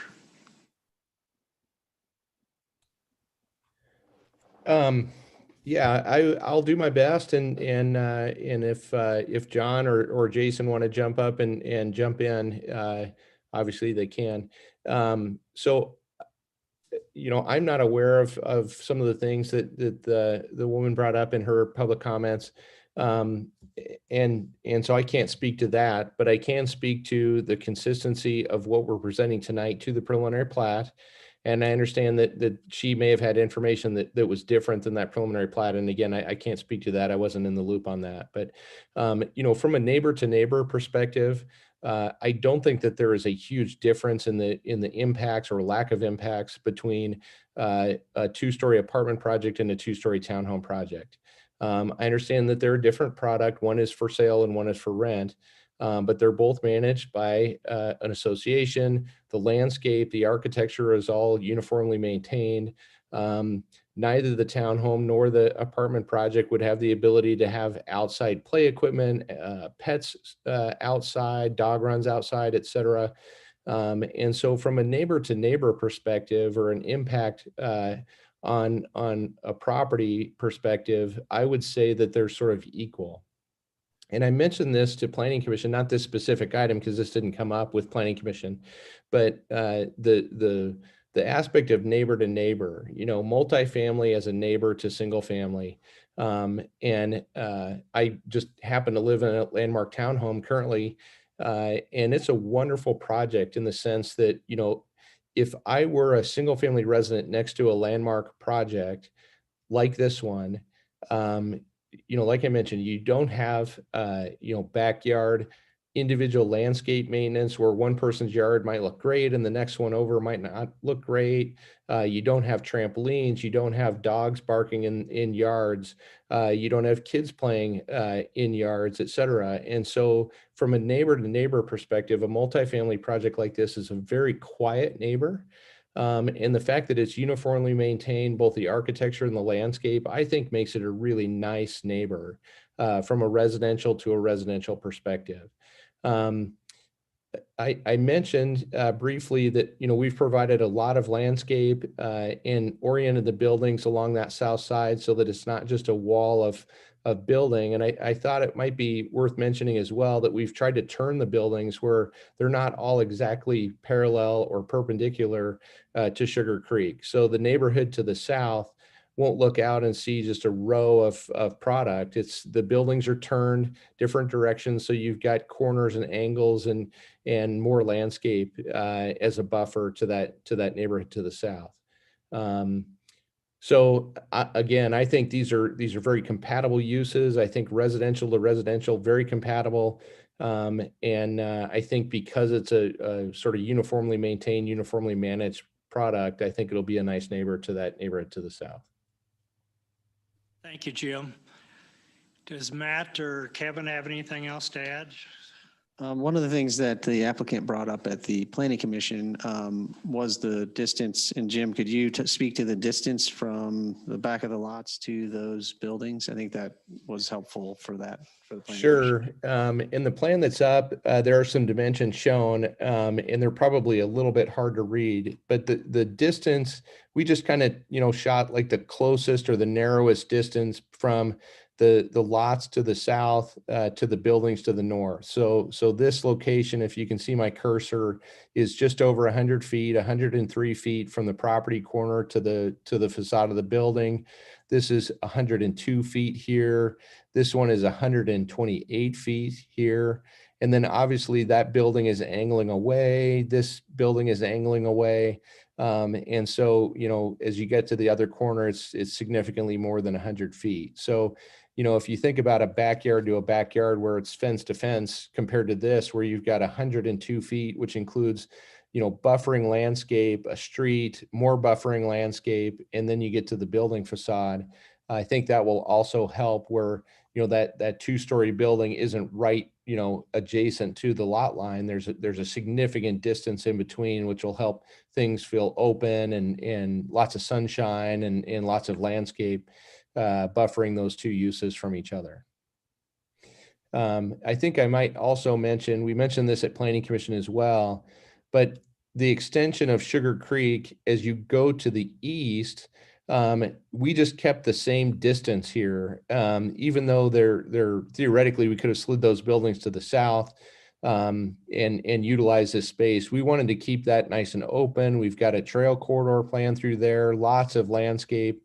And so that distance, again, from the back of lot to the facade of the home or the townhome, excuse me, the condo there, you're well over 100 feet. And that's all landscape. So again, we've tried to be thoughtful and considerate of the neighborhood to the south and not push those buildings right up next to them so that you've got a nice green landscape corridor between the neighborhood to the south and this new proposed neighborhood. I also wanted to mention, and I should have mentioned this earlier, on this site plan, you can see this area is the planned apartments. The lighter tan are all two-story, the darker is 3-story. So again, we've tried to be very intentional about where we were putting the taller architecture, keeping that towards the interior of the site, not along that southern property line, and even not along our newly planned townhomes. So again, you know, the 3-story buildings are all tucked into the center of the site, trying to keep the impacts of those taller buildings as minimal as possible. Jim, I had a question for this, Rick Collins. Parking. I know that you guys have exceeded the numbers that is required, kind of thing. Do you see parking issues in here still? Because I know that was a concern that's been voiced a number of times by people that have written in or let us know. Yeah, Rick, good question. And really important. You know, Landmark has a wealth of experience in multifamily. We've been involved in a number of multifamily projects as well, and that's a really important component. And so having enough parking on site is really, really critical. And so we've been working with staff to make sure that we met the code, and we've chosen to exceed the code for those reasons. And again, we're not counting any of the perimeter on-street parking for that reason. So if there were a little bit of overflow, there's plenty of on-street parking, but we're not counting on that. We're providing an excess above and beyond what the code requires on site, because we agree it's really important, and we don't want a project that is underparked. Thank you, Jim. Does the staff have anything else? No, not this time. How about the other council members, Brett? Question for Jim there.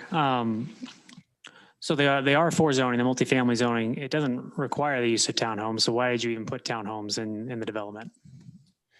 Yeah, sure. Great question. So it's a mix of product. And Landmark would tell you that healthy neighborhoods, especially a master plan community like this one, having a diversity of product is a really good thing. And so we have 3 distinct product types. We've talked about the apartments, we've talked about the townhomes, but we also have for sale condos. So on the site plan, you can see the buildings that are colored yellow.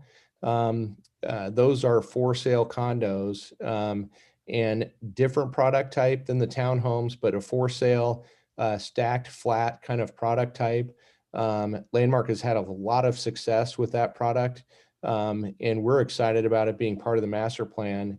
And so the idea is, you know, rather than doing the original plan was 636 apartments, and we felt like that didn't have the right feel, too big of a project. And so mixing the product types, breaking this into some sub neighborhoods where you've got a smaller apartment project and then this for sale mix of product types, we felt really good about. As you guys are probably aware, you know, Landmark is absorbing what we call the 7th filing, which is immediately to the south of this, which is a townhome project. It's been very successful, very well received. And so the idea of doing some more for sale product there was a good thing for them. But we, on the master plan side, thought that it was appealing as well to have some more diversity of product available. So what, just to ask it right out, what was the reasoning for not putting townhomes all along the south edge of the filing? I think the idea was that we would have these sub neighborhoods. And so that's what we did. And again, from our perspective, from a master planning perspective, the impacts are virtually identical from our perspective for a townhome building versus an apartment building. And so we thought that this was a very reasonable approach where, you know, again, we did nice landscape, 2-story product along that south edge. And so, you know, even back to the preliminary plat, that was really always our vision, was that we would have townhomes and condos on the west and apartments on the east. Okay. One other different topic question. Is there a walkable access point between this filing and the commercial area to the north? I couldn't tell for sure. Yeah, we have not planned sidewalk connections yet because we don't know how that commercial site is going to develop. But we are working on it actively right now, the western edge of that, or the western half. And if we get that done in time, yes, we would plan on doing some pedestrian connections.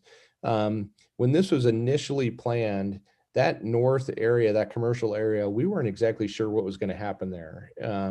There was a time where it was going to be more employment based, bigger buildings. And so the pedestrian connectivity may not have made sense, but with what we're planning on there now, I do think that we will want to do some pedestrian connections for sure. Okay. A couple questions for staff. There's been some concerns raised about just the general noticing that was done regarding the preliminary plat. That meeting was February of last year. Matt, could you kind of give me an idea of the timeline that, when staff pulled addresses, when they sent notices out, just so we all have that kind of clear? Sure. And Kevin, I don't know the exact dates, but I'll give you the way it works, Okay. and then we can maybe fill in the exact dates. But the way it works is when an application comes in, the applicant is required to submit envelopes and note based on the 500-foot noticing requirement from the land use code. So they'll pull the notices, the mailing labels for 500 feet, put envelopes together and provide. And how many months before the actual public meeting does that tend to be? I mean, it depends. Generally, it's a few months. It's like, few months. Yeah, Okay. 3 or 4 months probably prior to the meeting. So the process is moving along, and then we stuff those envelopes and mail them out. So people move in that window. And it's the way that the code's set up right now. That's why we actually have other ways of noticing. We have a sign that's out there that's been there for as soon as the project actually was submitted. There was a sign went up, and it was pretty prevalent location generally. We notice on the website as well. We put a notice in the newspaper. So those are we do actually more than we try to tag as many bases as we can. Certainly knowing that the mailing is the best avenue, but the mailing is not always perfect either. So there is a little bit of a responsibility as a neighbor, as a property owner that lives adjacent to it, to keep in tune with what's going on. Granted, we will do it. We've now in a new land use code amendment that's we're proposing, we're talking about actually noticing the staff. We have more staff now, and we can notice like right up into the day that we know the hearing is going to happen. So we'll actually pull the labels now ourselves from the assessor site, create the mailing internally as a town, stuff those envelopes and mail them like within the 10-day notice period of when the meeting is. So we're changing that. We're closing the gap basically between when it was being done to when it will be being done. Okay. And Kevin, do you want to add anything on that? No, I think you hit it, man. I guess one comment I'll throw out on that as well is I know we've talked a little bit about using some of the town's electronic modes of communication. One idea I hope permeates the town a little bit is the idea of subscribing to the town emails. I think staff is working on some regular development updates that should help make it very easy for the whole community to track developments in various stages of approval. Regarding the parking, just again, because we have had this question come up regarding other apartments.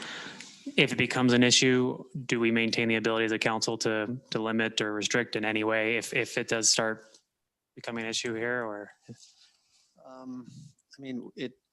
it's kind of, if they meet the code, which they're doing and exceeding it in this case, it's a tough one to approach. I mean, there may be ways to do that, but it would be more of kind of a suggestion, an elective thing that they could respond to versus a mandate in my mind. Just to keep an eye on what our options are. I mean, I think the layout of the street is different from the one that's been particularly an issue, but. Yeah, and Brett, to add on to that with Matt is, he had mentioned it before, but Schoolhouse Drive is also designed to have dedicated bike lanes and parking lanes on it. So it is a wider street in general that would allow for easier parking on that as overflow if needed. So it's not a local street width, which causes a little bit more issues. So there is more room on there to not potentially have issues with pedestrians, bicyclists, and vehicles passing through. Okay.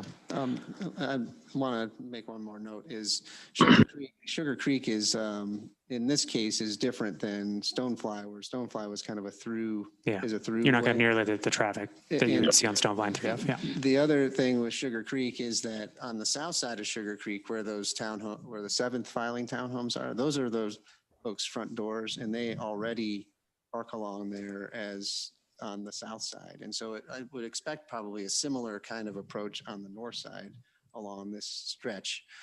So it would be almost as a reflection of what's going on already there. Okay. Last question I have for staff. One of the concerns raised both in some of the public comments and discussed in the planning commission was regarding the wildlife concerns, the spotted eagles. The eagles have been spotted out there. And my understanding was staff was going to be following up with Colorado Parks and Wildlife, CPW, regarding if there's some environmentally sensitive aspect to this land. Yeah, I'll let Kevin answer that because he did actually contact them, but, and we've looked at those maps and things that they have, but go ahead, Kevin. Yeah, so I did have some conversations with a couple of folks at CPW.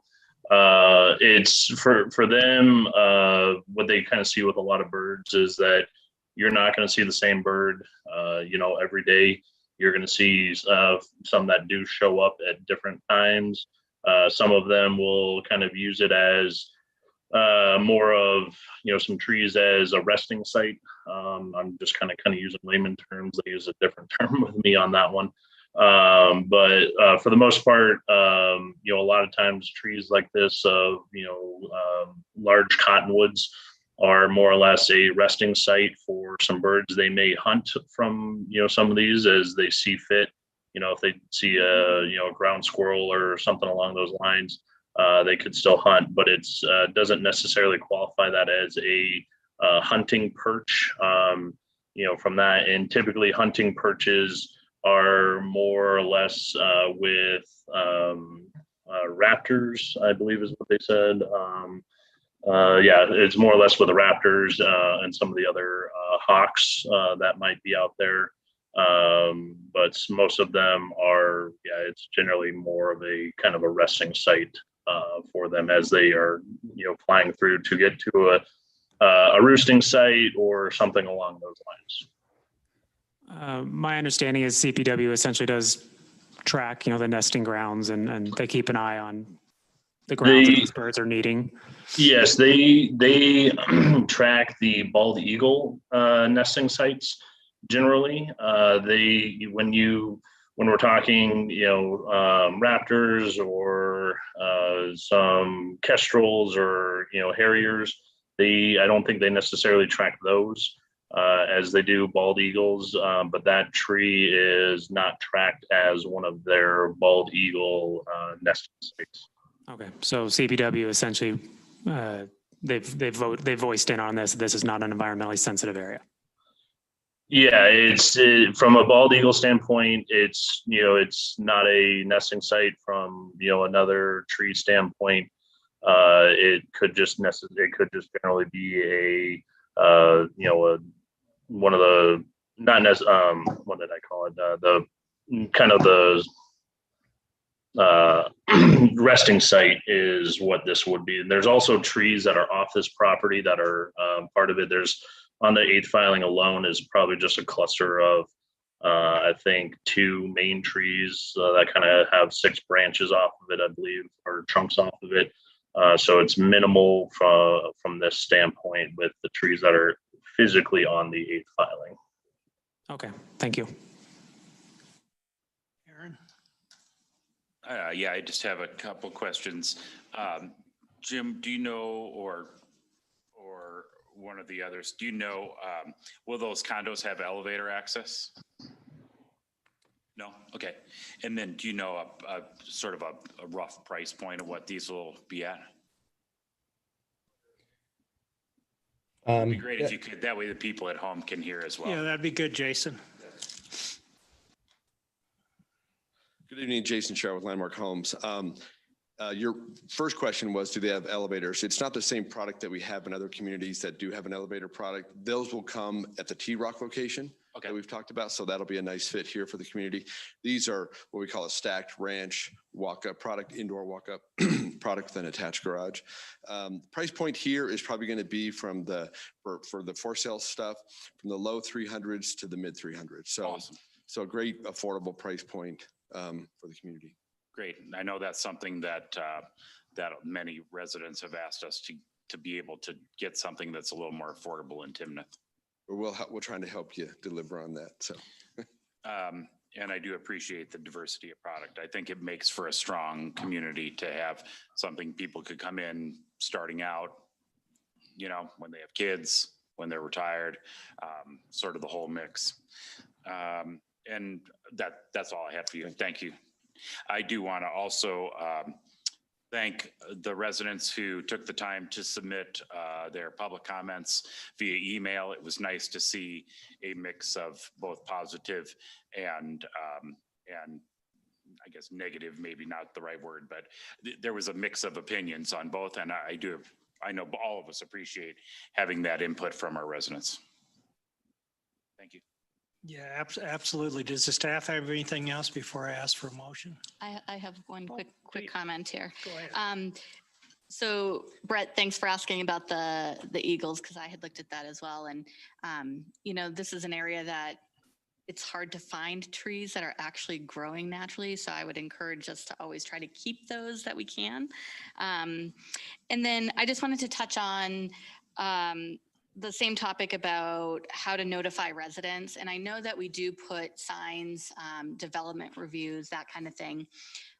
But those are there for a really long time just because of the process. So I'm wondering if we could also add in something where it's on the property saying that there's a town meeting coming up, or something that's different, so that the people who drive by every day and don't kind of notice that sign anymore because it's been there might kind of catch their eye going forward. Maybe we can look at something like that. I know now that we have the signs that are there for development, I think that helps a lot as well.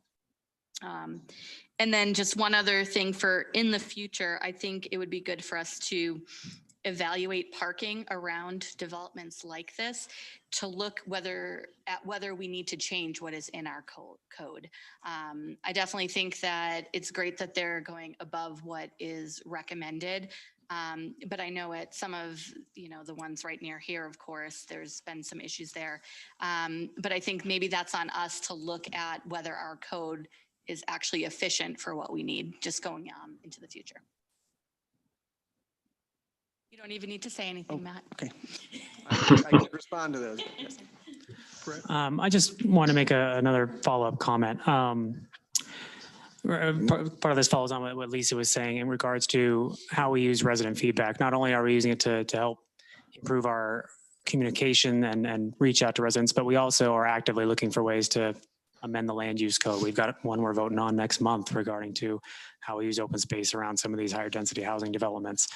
So the resident feedback really is used, and it plays a role in how we shape the development. One other thing I wanted to kind of address, you know, it's very clear that in some of these comments that came in from residents that there was a lot of work and a lot of time put into some of these, a lot of thought. So I did want to just try and address generally some of those points that were brought up. When we're reviewing a final plat and a site plan, you know, we do have very specific legal criteria that have to come into play. Most of them are technical in nature. You know, does it have utilities and sidewalks for pedestrians and things like that? But we're also looking at, is it a good use of this type of zoning? Are they using it in a way that makes sense, that does comply with the goals in the land use code and the comprehensive plan? And I wanted to at least kind of show a couple of points just to kind of help people have a little bit another way of looking at this, some of the residents. Matt, if you could pull up some of those slides that I sent you. Jim, could you stop your share? So some of the arguments were regarding to how this just was going to fit in the community, both with the architectural design as well as the relative impact. So here we have we had it up. So this is the south edge of the filing, the area that's in question. And on the southwest side, on the left, you have the townhome lots, and on the east side, you have the apartments. We've kind of seen this picture a bit today. And we're looking at, Sorry, you're good. is Kevin, is that you screen sharing? Somebody's screen sharing a tab in front.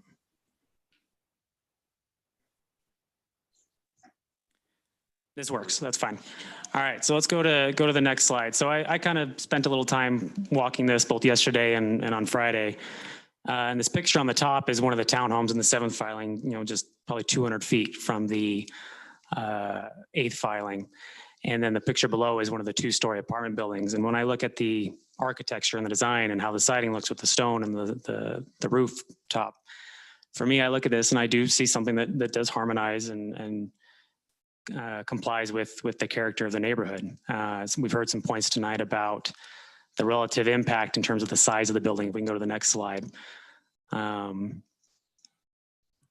So I pulled this picture off of the plans, comparing the size of the lots, and I put the townhomes on the left and on the bottom so we could kind of compare the size of how that apartment building looks compared to the townhome lots.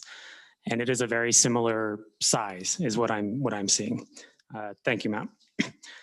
You know, we talked about open space. You know, this is a 36% open space. In the 6th and 7th filings, you have 21% open space. So this is actually significantly more open. There were some arguments made about the Harmony Corridor and how this doesn't comply with the Harmony Corridor. The Harmony Corridor standards pretty explicitly state that their intent is to balance commercial interests and mixed use spaces, create pedestrian and bike connectivity. And so I'm not sure that those particular arguments are applicable in this situation.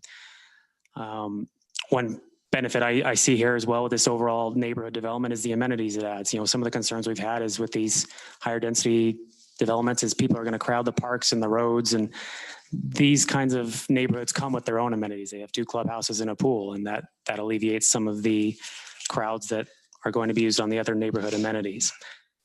For me, I see this as a question of the zoning has been there for 15 years, and the zoning as we see it today has been there about 10 years. It's been there a long time. And I point out as well that regarding the negotiations that this council made on the other side of the Timnath Ranch development with trying to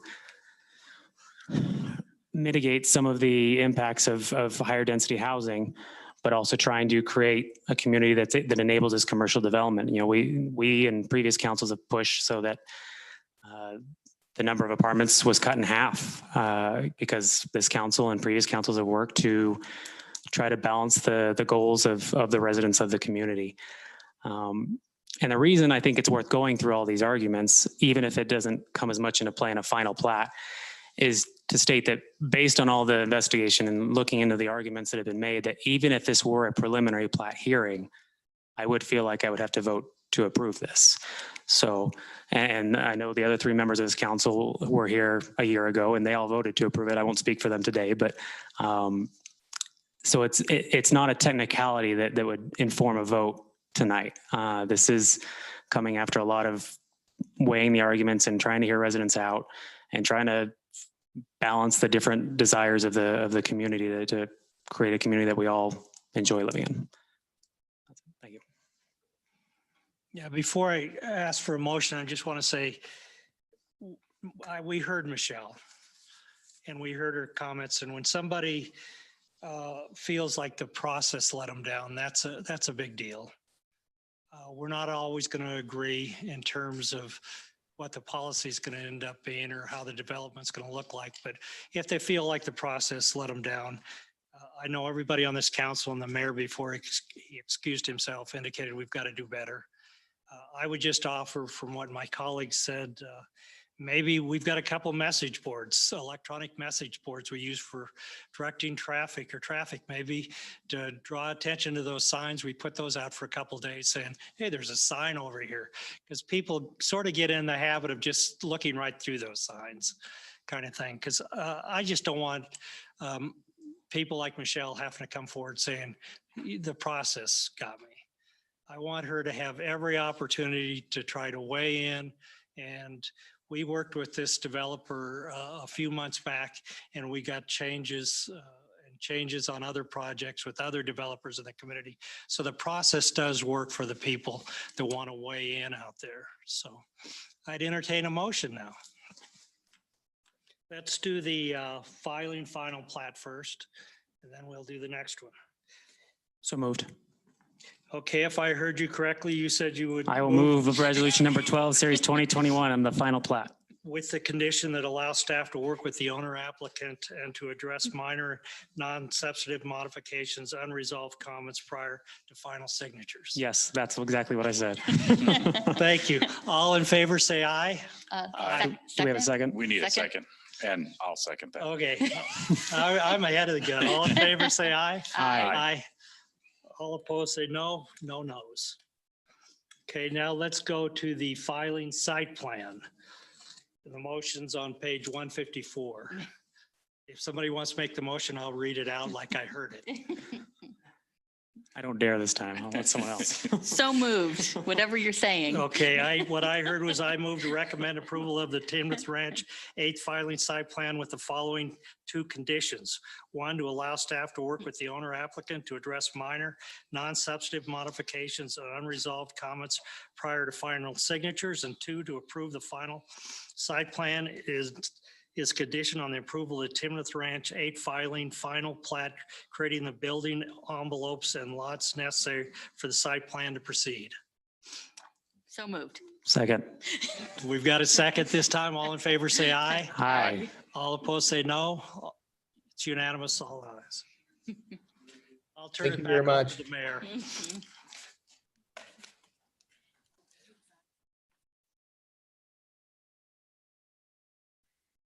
Thanks a lot, Rick. I think that takes care of all the business we have. So Brian, if you wouldn't mind starting your excellent presentation there again for us, that would be great.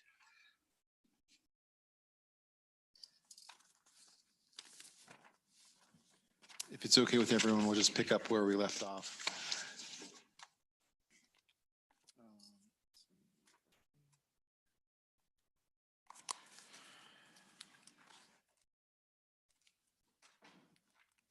Okay, so this question that we have in the survey, actually, I'm just going to say one brief word to anybody who tuned in late. We did the beginning part of this presentation where we're reviewing the survey at the end of the work session. Now we're just kind of continuing to where we left off. So about this Timnath Reservoir. So this slide talked about the general activities that we were proposing and thought would be appropriate for the Timnath Reservoir. You know, as we've seen consistently with these survey results, trails are astoundingly the highest. Then came actually surprisingly biking secondary. We haven't seen a lot of push on biking out there. I have seen some people on bikes out there. So I think as we do some trail improvements, we'll be able to incorporate some of the additional biking facilities there as well. Then came shoreline fishing to round out everything that scored above a 3. And then you kind of get into the 2s with birding coming in next, and then a cluster of things kind of in that, in playground equipment was right there with birding. So that's kind of where we drew kind of our line as far as the higher scoring pieces and the lower scoring pieces. And I apologize, I omitted swimming as well. That was in the 3s, 3.2. So we did see a strong push for that. And we've seen that kind of historically, that people want to have that interactive water experience out there. And that's one of the benefits of having the reservoir there. But really things like sand volleyball, which we had seen a push for previously, scored lower than we were expecting. And then you have horseshoes, frisbee golf, bocce, cornhole, all of those things kind of in that lower 2s tier. And then organized sports, this kind of goes with the overall theme that we had seen before, scored as lowest as the 1.9. So I think all of these are kind of consistent, and we'll utilize these to kind of program that active space that's in the shoreline. I think we'll probably, in the last plan, we had a larger sand volleyball space, so we'll probably have a smaller sand volleyball space that would accommodate 1 court. We'll talk about it a little bit more some of the there's a lot of write-ins that people wanted that water inactivity. So I think that in sand, so it wouldn't necessarily always be sand volleyball, but there would be other sand uses out there if you wanted to actually, lay in the sand, kind of in the beach. One thing that we did want to clarify is that we did try to have some kind of what we would call a zero depth entry experience there that eroded away. So what that is that's like where you kind of walk from dry land into the water on a sandy beach, what you'd see generally at the ocean. We really that we had a space there that was set up that way, and it just eroded continuously. It wasn't the wave action that we see kind of on this shoreline area is really very challenging for that. There is another location on the reservoir that might be more applicable for that, and we could probably look at doing that in a future phase, but that's really just right around on the other side of that south dam. There's a really very protective space that has a natural beach there. So I think if people are interested in that type of use, we'll create trails that are going to get out and around there. Since there was such a focus on trails, we wanted to kind of give you an overview of kind of what we're looking at as far as trails, and just talk a little bit about kind of what the order of magnitude on those trails are. So we've broken this into 8 sections. Section 1 is kind of our existing shoreline area. It would go basically from dam to dam along the improvement area there, and that's about 1,000 feet. And we're recommending a 10-foot concrete trail there. That provides all the ADA access you would need. We'll have ADA parking spaces in the improvements so that you'll be able to kind of get through. And then both dams are relatively improved. So we don't really want to do any work on the dams. The reservoir company is very protective of their dams. So we don't really want to make very many improvements there, but they're already, they use them as a service road. They keep them very clean and maintained. I mean, it's really akin to a soft trail along those dam tops. So then we would move kind of into the next piece, which would be from that southern dam to the Schreppel property. And that would probably be a slightly smaller trail, an 8-foot trail, and that could either be concrete or soft trail. And what our goal here is to kind of balance the costs that we spend with how much trail we can get. Then there's an option there for us to go across that little inlet there with a boardwalk. The reservoir actually extends, the water body extends beyond the reservoir's property there. Now we have been talking with that owner on and off for the last couple of years about development there, and we're thinking that might spur soon. And they're very interested in tying into this. So I think they would probably provide some concrete loop trail around their property that would tie into this larger system. And we've seen, we'll get to this when we talk about 4A a little bit, but that boardwalk there would kind of create a nice crossing. And then what's on the other side of that boardwalk is a really nice piece of ground that has a lot of trees. There's a couple of spots where it'd be really nice to have like little waypoints where it's just maybe a bench, something like that. But it's very isolated over there. Now, as that property develops, it will become less isolated, but right now it's very naturalistic and enjoyable. 4A is a alternate boardwalk to cut across that inlet. So that inlet is very shallow. In our post committee discussions, we've talked about the use of that inlet. They said that there was some fishing back there, but it wasn't really a very high value fishing area. So if we did have a boardwalk across there, we wouldn't be, kind of cutting off a very important fishing amenity there. But we are proposing kind of, if we want to do a boardwalk there, we can look at that, or we're proposing kind of a soft trail that would run around that kind of peninsula of lake. I guess it's an inverted peninsula.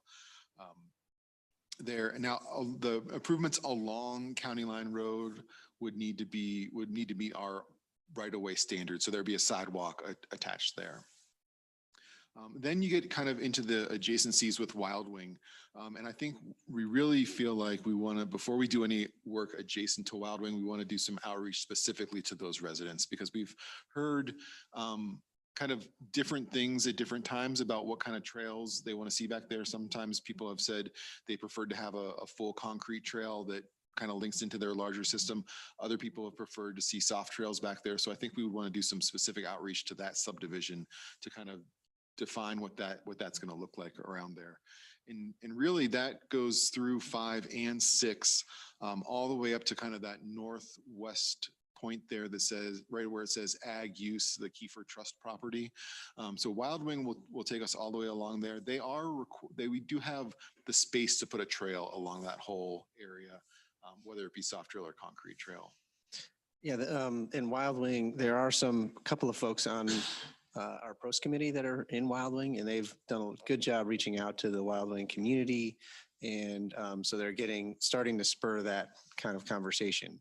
The one challenge that we're facing now is that the space is there and it's always been planned, but now there's a lot of houses there that back up to it and they're accustomed to it not being there. So there's a friction point potential that we're just going to have to kind of work through. And so if we can move it away from wherever we can, as far away from the back of those lots, the better probably. And if we can create some buffering or anything like that, we might need to look at all those options.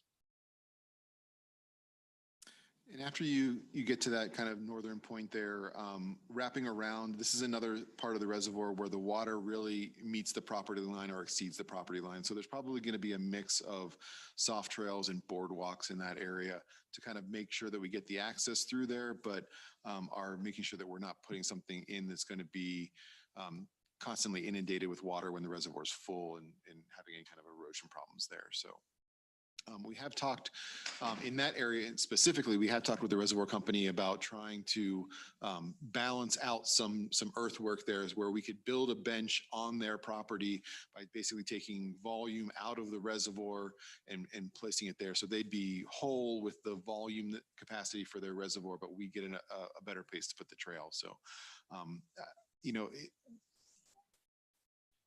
then 7, that section right there, right where the number 7 is a really amazing area. There's a lot of existing vegetation on the shoreline of the reservoir. There's a lot of habitat there. So I think that really wants to be a very, that's going to be soft trail over there. And I think if we're going to do some interpretive signing or things like that, we'd probably look at that area as one of the highest priorities, so we can kind of do some education out there about what's happening in that ecosystem. So that's kind of the summary of the trails that we're looking at around the reservoir. So our recommendations based on the survey are kind of listed here. And really what we wanted to do was to get some feedback from the council on those recommendations as well. So I think what we've seen is there's a pretty good push for a more naturalistic setting. There is a almost equal with slight preference towards trail on the type of improvements to be made. So I think what we've categorized as the essential amenities to support the users is kind of the parking, the boat trailer parking, the restrooms, probably not the potable water at this point, and then the non-motorized boating access, fishing, those types of uses. Those are kind of our core pieces. And what we propose is that we would kind of cost out what those improvements would be, and then we would basically split the remaining budget and try to make 55% of that budget go towards trails and 45% of it go towards shoreline improvements. I think it will end up more like 60-40 towards trails and 40 for shoreline improvements. I think that we're just going to have to work through that a little bit as far as, but that's just kind of our opening point recommendation for discussion. And I'd encourage the 60-40 trail idea much more so than shoreline amenities. And that's what I think I'm hearing from the people that are using that stuff too. Yep. And then I just wanted to give you a quick budget recap. We do have in the capital improvement plan, we have $2 million set aside for this project. We did authorize about $500,000 of it for the wall, and then the planning for this piece, the outreach, all of those pieces. So we've got about 1.487 or 1.5, if you're going to round to some numbers, remaining there. So, so just like we talked about, we'll split that up. We'll kind of pull out those base amenities that are required for everything and then split that in a more 60-40.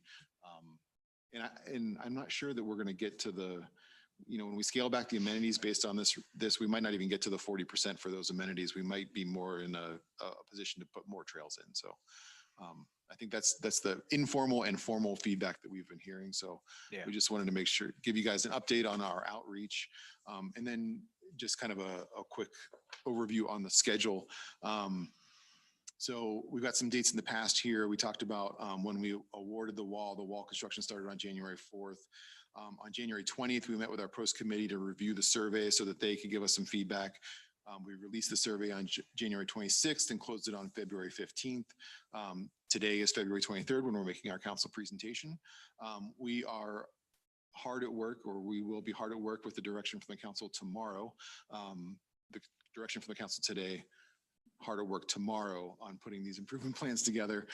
We do have, when we advertised the project, we did an RFP for both phases, so we were able to compare both of them. So we do have ECI on as a general contractor for both phases so that we can do some rapid cost estimating on this as we get through the design. So we'll do probably 45% design drawings and then have them start pricing them so that we can kind of make sure that we're matching those ratios that where we want to spend the dollars and that we're getting a good value for the money that we're spending. So we're anticipating that the wall will be done around March 19th. We'll be back in front of you guys hopefully in a month to talk about the phase 2 award and what's actually going to be included in there and then actual hard costs for that stuff. Hey, Brian, could you, and Aaron, could you guys have maybe a pros meeting, take a look at that before it comes to council? Yeah, I think our next meeting is. It's on the 10th. March 10th. Yep. That'd be great. Yep. We'll review all that with the pros committee before we bring it forward.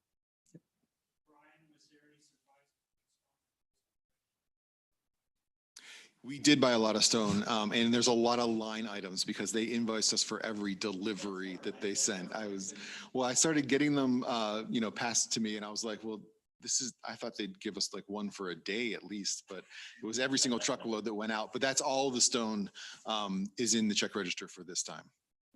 Yep. Yep. And I've got I have a drone video that we shot yesterday, so I can, or I think we might have shot it today actually, which I'll bring up and play. I'm happy to play that after the meeting if you guys want to adjourn so that anybody who wants to get out of here is happy to. Are you going to put it up on the website? Like I noticed you had one other one on the website. I posted a couple on YouTube and I've been giving them to Aaron to send out in his Friday update. But they're up there also on YouTube on the town site. If anybody wants to stay, then great, all the power to you. But what I'd appreciate is if Aaron, you put it on your Friday update and give us a link. Yep. And I'll post it on YouTube tomorrow, so it'll be up there if anybody wants to go look at it. They did. So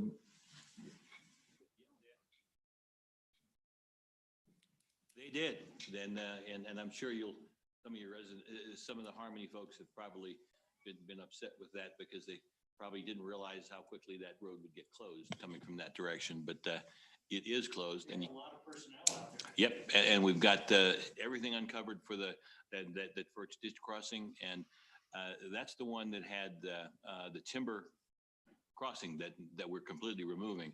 And I will tell you, I was impressed with the status of those timbers. They've got to be 80+ years old, and they were in great condition.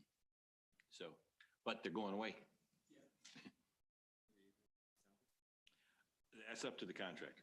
So. Hey, Don, why are we replacing that ditch? I mean, that the road over the culvert. I know it's too short, and it's a timber construction. We had to replace it. So explain. You said the timber was in good shape, so I'm trying to figure out. No matter what shape it is, it's not going to last as long as the concrete's going to. Okay. So. I'm just asking. I don't understand. Yeah, no, but they've made very good progress, and it's just what we wanted. And right while the weather's good, and get this stuff done, because they have to have all those ditches crossings finished by April 15th. One thing about that is that the timbers might have been in good shape where they were, but we would have had to tie concrete on to expand it. So we didn't want to mix those two materials. You can't mix them, and probably I should have understated that that was in one location. I'm sure by the time we get to the bottom of it and around, especially the ones that are saturated, it's going to be completely different. So. Okay. Anything else, Brian? You good? Okay. Could I have a motion to adjourn? Second. Second. All those in favor say aye. Aye. We're adjourned.